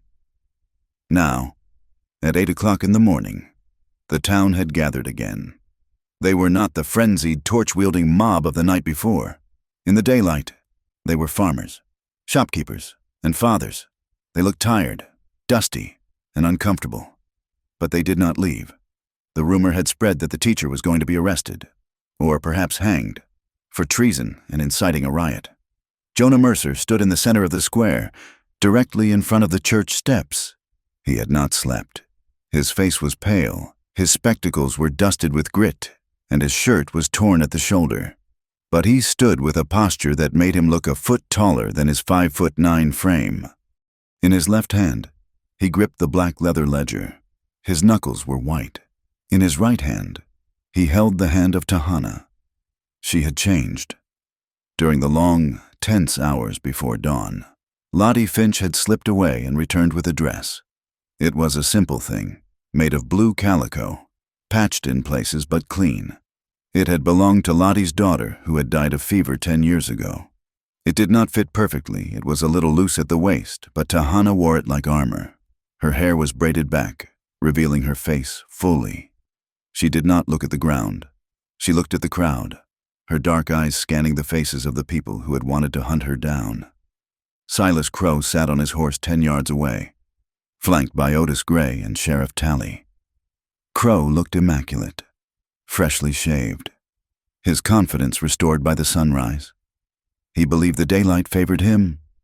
He believed that in the harsh light, the town would see a dirty schoolteacher and a Comanche savage, and their disgust would do his work for him. "The show is over. Mercer," Crow called out, his voice carrying easily in the morning stillness. "Put down the book. Step away from the girl. Sheriff Talley has a cell waiting for you." The crowd murmured. They shifted their feet, the sound like dry leaves rustling. Jonah did not move. He squeezed Tahana's hand. Her fingers were cold, but her grip was iron. "There is no show." "Silas," Jonah said.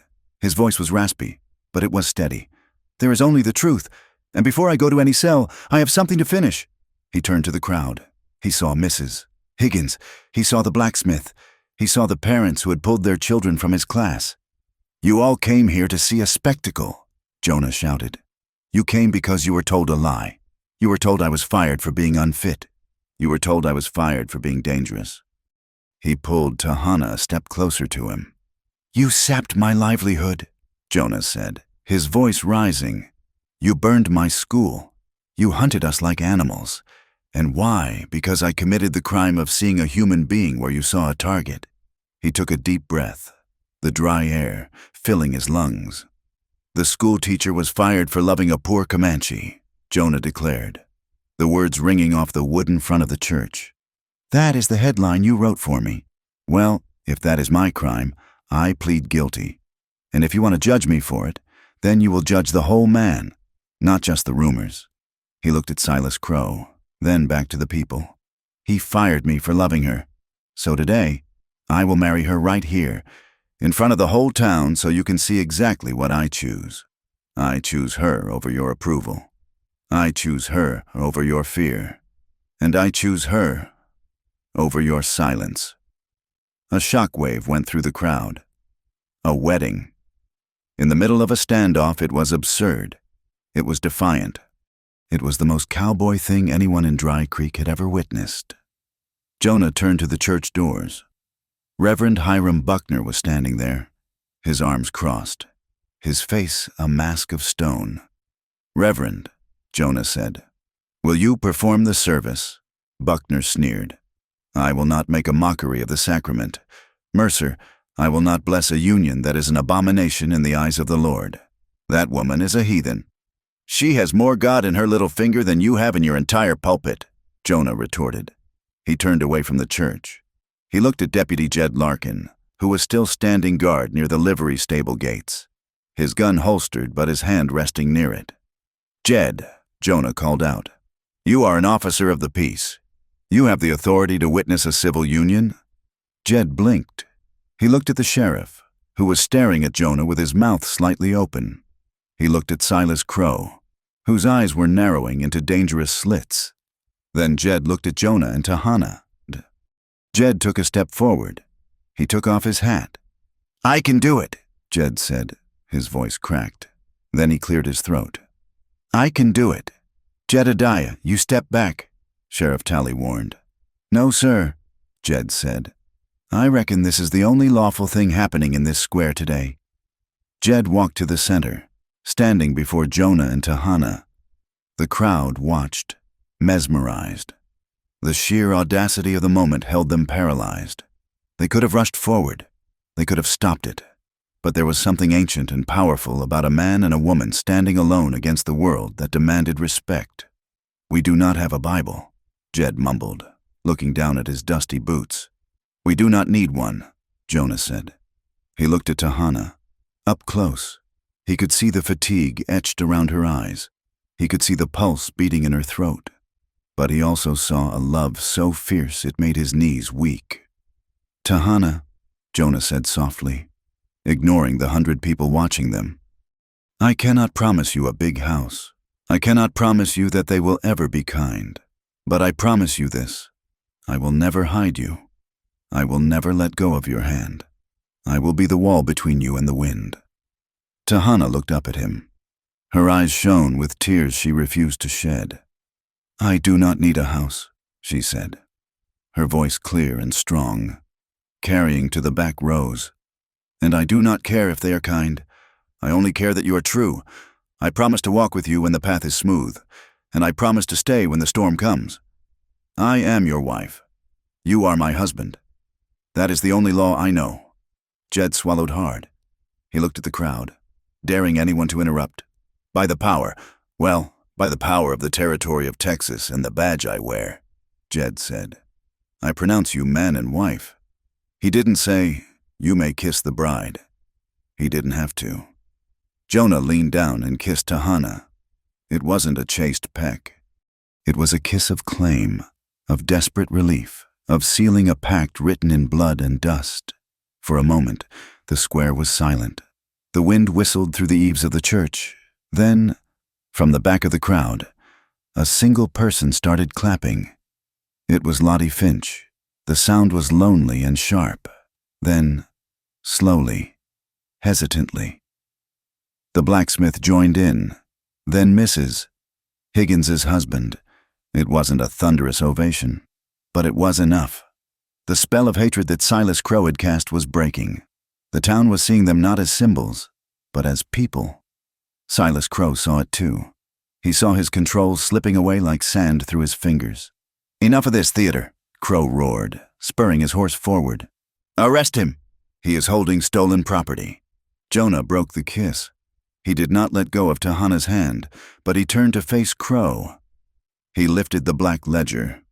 "Stolen?" Jonah asked. "Or recovered?" He opened the book. He didn't need to hunt for the page. He had memorized it during the long night. "October 12th, Jonah read aloud. 12 crates, carbines, delivered to North Barn. Payment received $2,000 in gold from the Santa Fe ring." He flipped a page. "November 4th, 20 crates, ammunition, stored at Dry Creek Schoolhouse. Payment land rights to the South Valley water access." The crowd stirred. The mention of the water access hit a nerve. Water was life in Dry Creek. "You are lying," Crow shouted. "That book is a forgery." "Is it?" Jonah asked. "It is in your handwriting, Silas, and it is countersigned." Jonah pointed a finger at the man sitting on the horse next to Crow. "It is countersigned by your foreman, Otis Gray." Otis froze.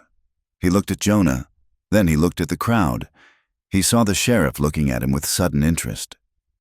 "Otis," Jonah said, his voice dropping to a conversational tone that was somehow louder than a shout.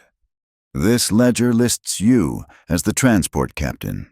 It says you moved the guns. It says you lit the fire at the schoolhouse last night to destroy the evidence." "I never," Otis stammered. "It is all here," Jonah lied.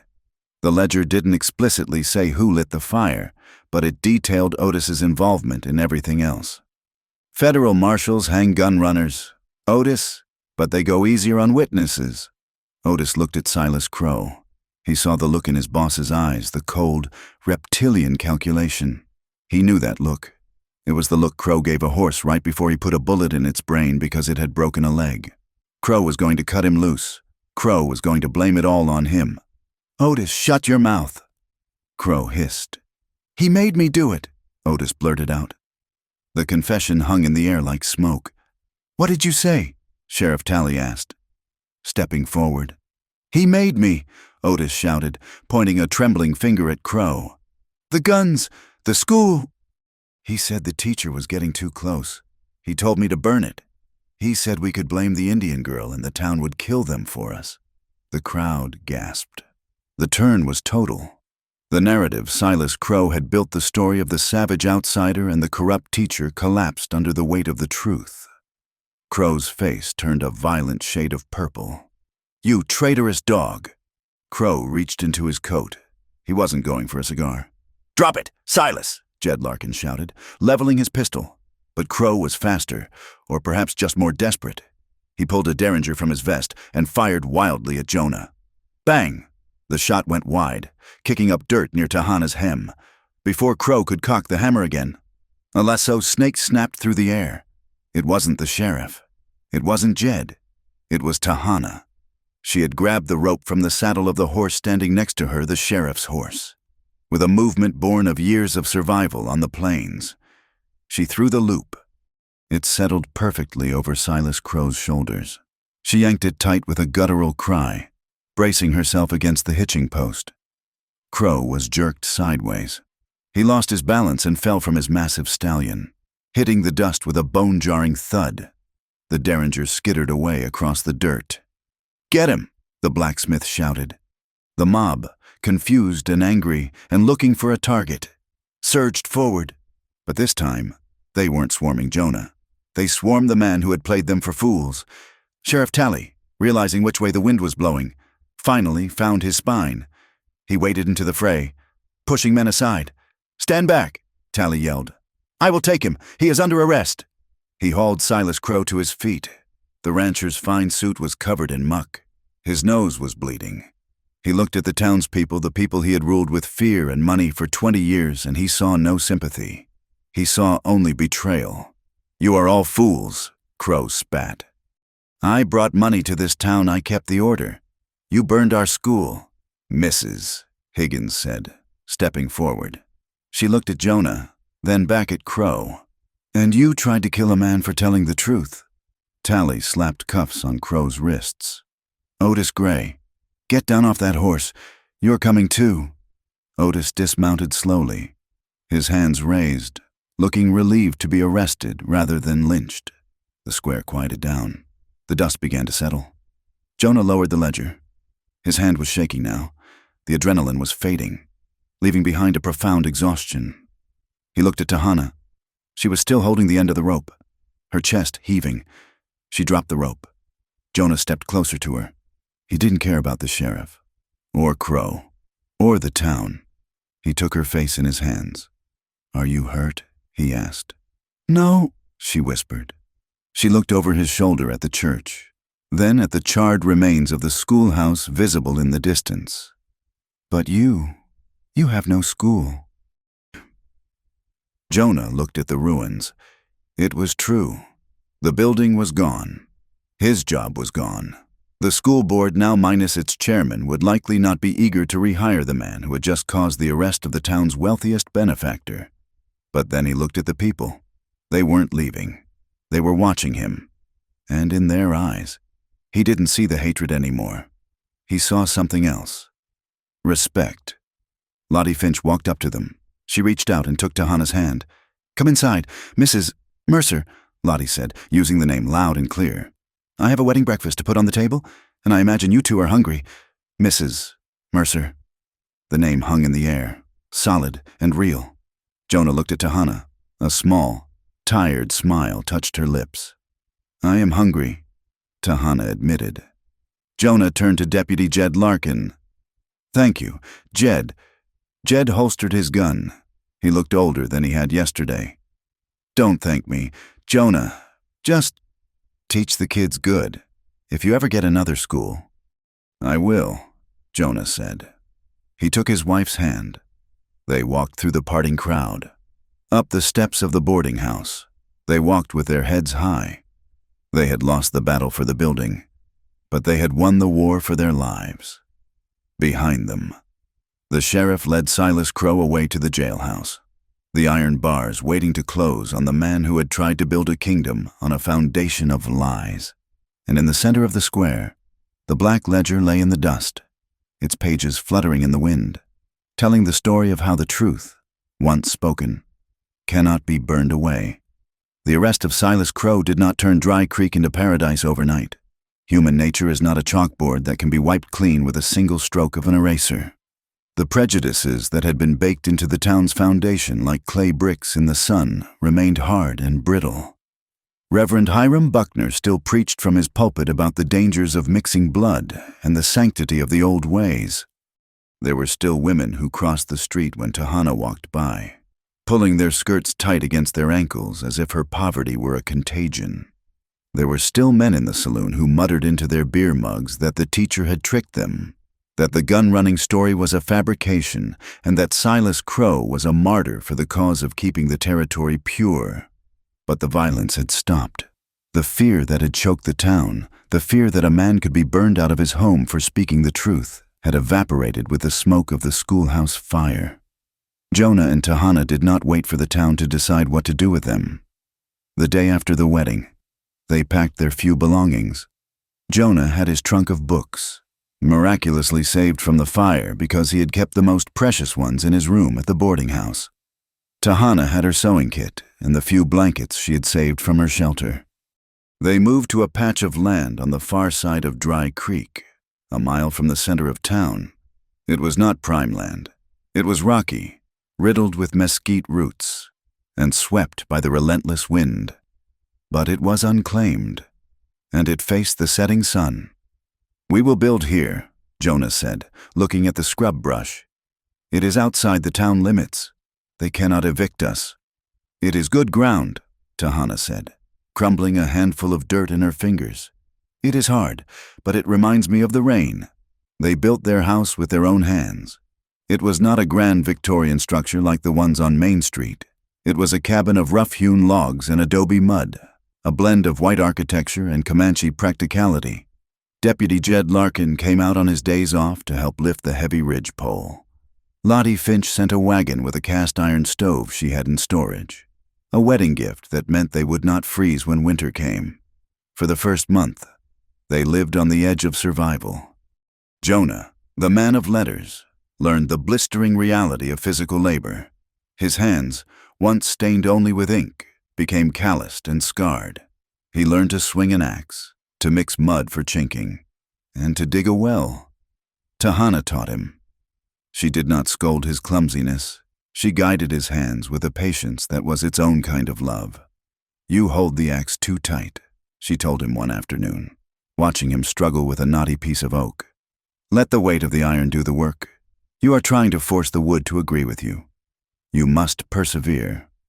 Jonah wiped sweat from his forehead and smiled. "Is there anything in this world that does not require a philosophical lesson?" "No," Tahana replied, her eyes dancing. "Everything is a lesson. That is why you are a teacher. You just need to learn the syllabus of the earth." The question of livelihood was pressing.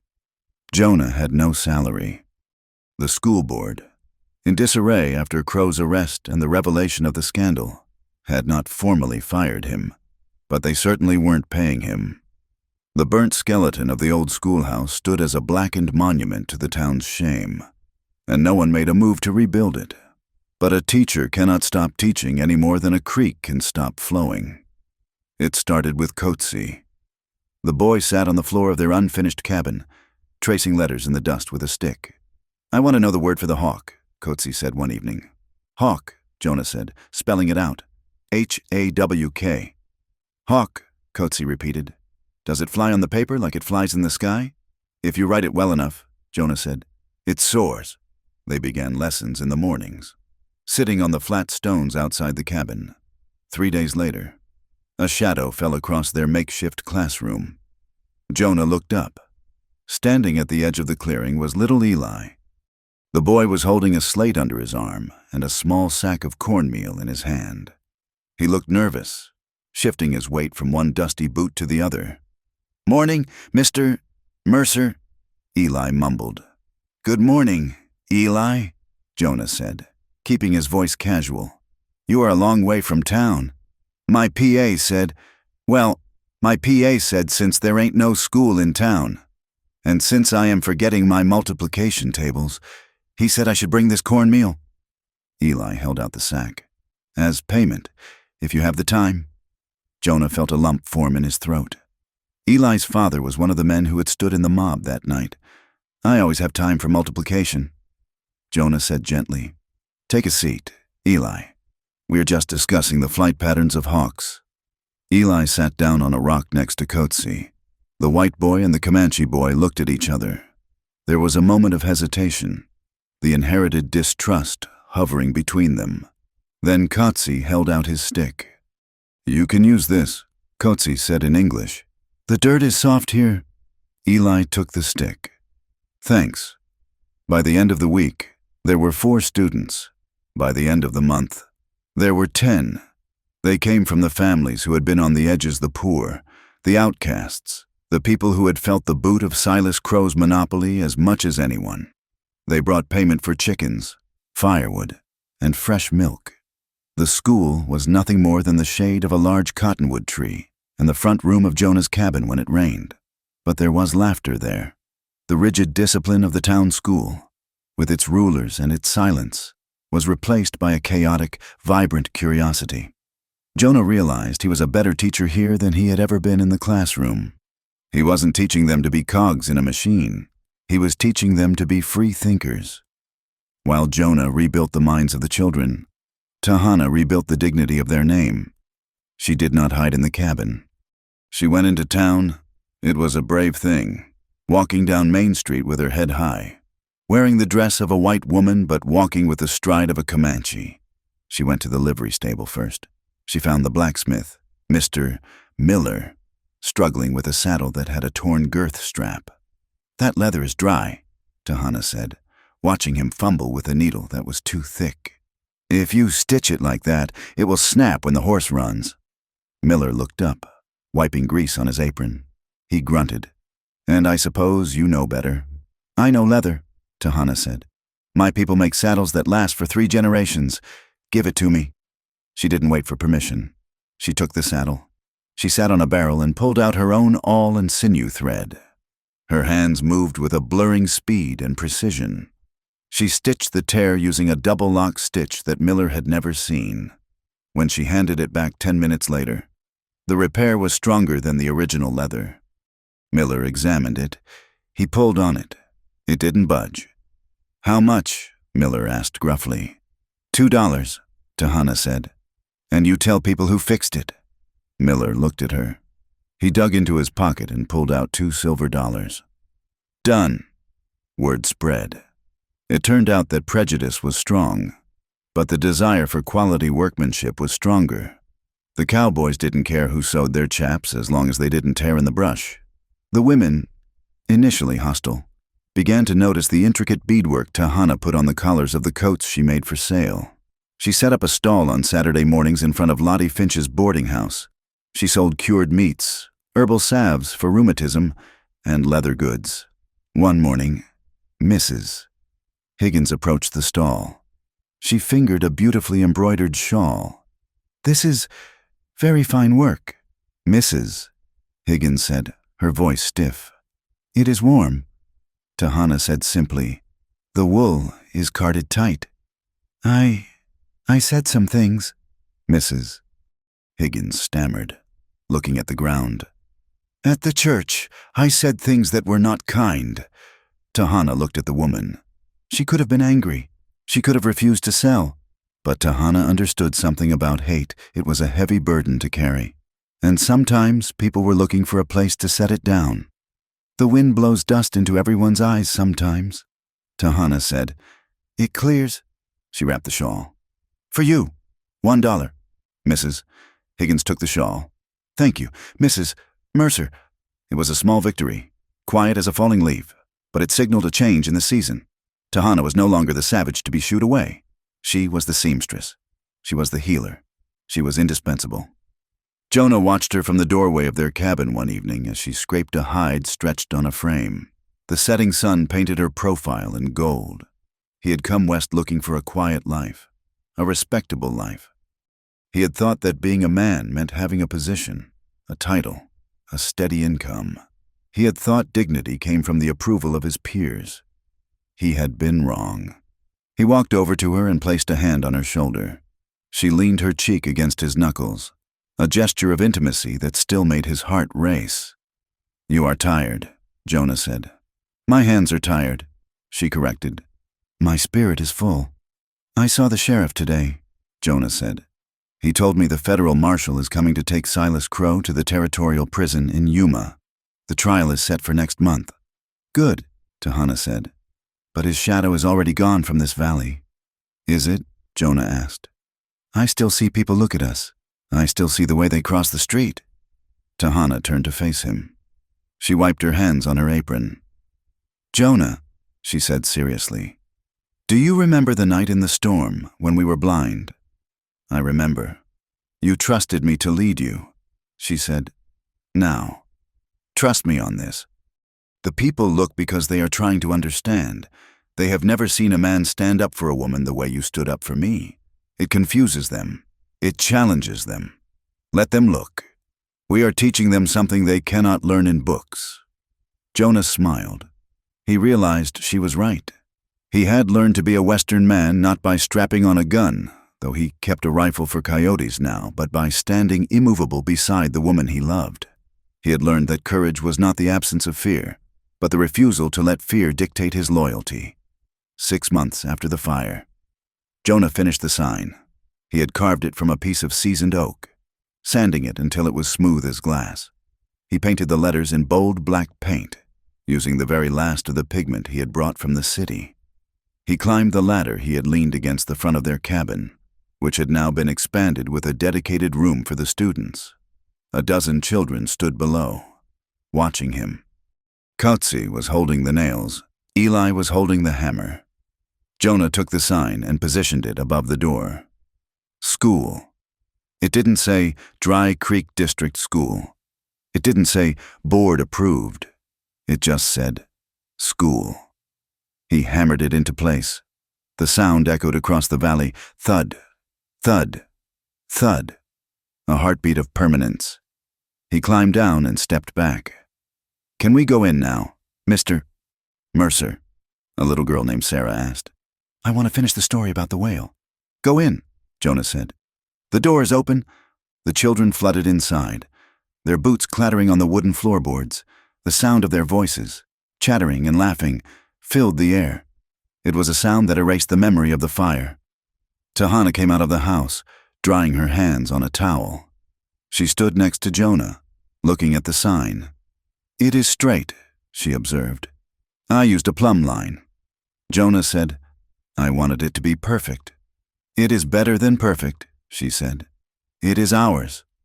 That evening, as the sun began its descent, turning the sky into a bruised masterpiece of purple and orange, Jonah and Tahana walked down to the edge of Dry Creek. The water was running clear, babbling over the stones. The heat of the day was rising from the earth, leaving behind the sweet smell of cooling sagebrush. They sat on the large flat rock where they had first truly spoken, the night she was washing clothes. Jonah took her hand. Her fingers were rougher now, stained with dye and leather oil.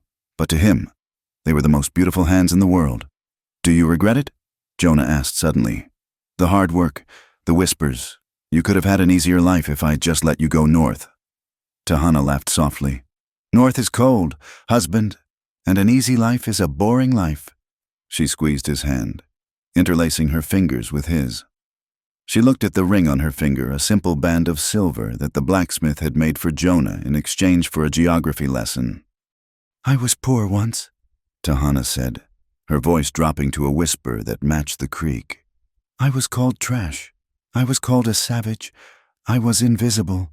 She looked at him, her eyes fierce and tender. But that day, in the square, when you held up that book and shouted my name, you gave me something no one had ever given me. You gave me a witness. She raised his hand to her lips. I am a Comanche. I am a seamstress. But before the whole town, and before the sky, I am your wife. No sheriff, no rich man, no fire can take that away from me. I have a place to stand now. Jonah, and I do not have to shrink to fit into it. Jonah kissed her forehead. You never shrank. Tahana, you were always a giant. I just helped the others see it. They sat in silence as the stars began to poke through the canvas of the sky. The moral of their story was not written in a law book. Justice had not come because the system worked. The system had failed them at every turn. Justice had come because two people had decided that the truth was worth bleeding for. It had come because a deputy found his conscience, because a widow walked out of a church, and because a schoolteacher realized that love was the only lesson that truly mattered. Dry Creek was still a wild place. The coyotes still howled at night. The wind still tried to tear down what men built. But in the midst of that wildness, a new family had taken root. It was a family built not on blood or race, but on the stubborn, reckless choice to be together, far away, in the darkening valley. The wind carried a sound. It wasn't the sound of gunshots. It wasn't the sound of shouting. It was the sound of a child reciting the alphabet, practicing for tomorrow. A is for apple, B is for brave, C is for courage. Jonah smiled and pulled his wife closer. D is for done, he whispered.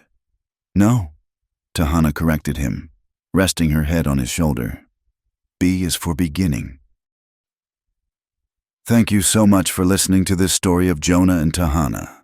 It has been a journey through the dust and the fire, and I hope their courage has touched your heart as much as it has mine.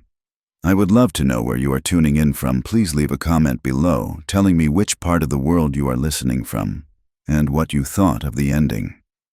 If you enjoyed this tale, please subscribe to my channel Wild West Tales. Hit that like button and smash the hype button to help this story reach more listeners. Your support keeps the campfire burning and the stories coming.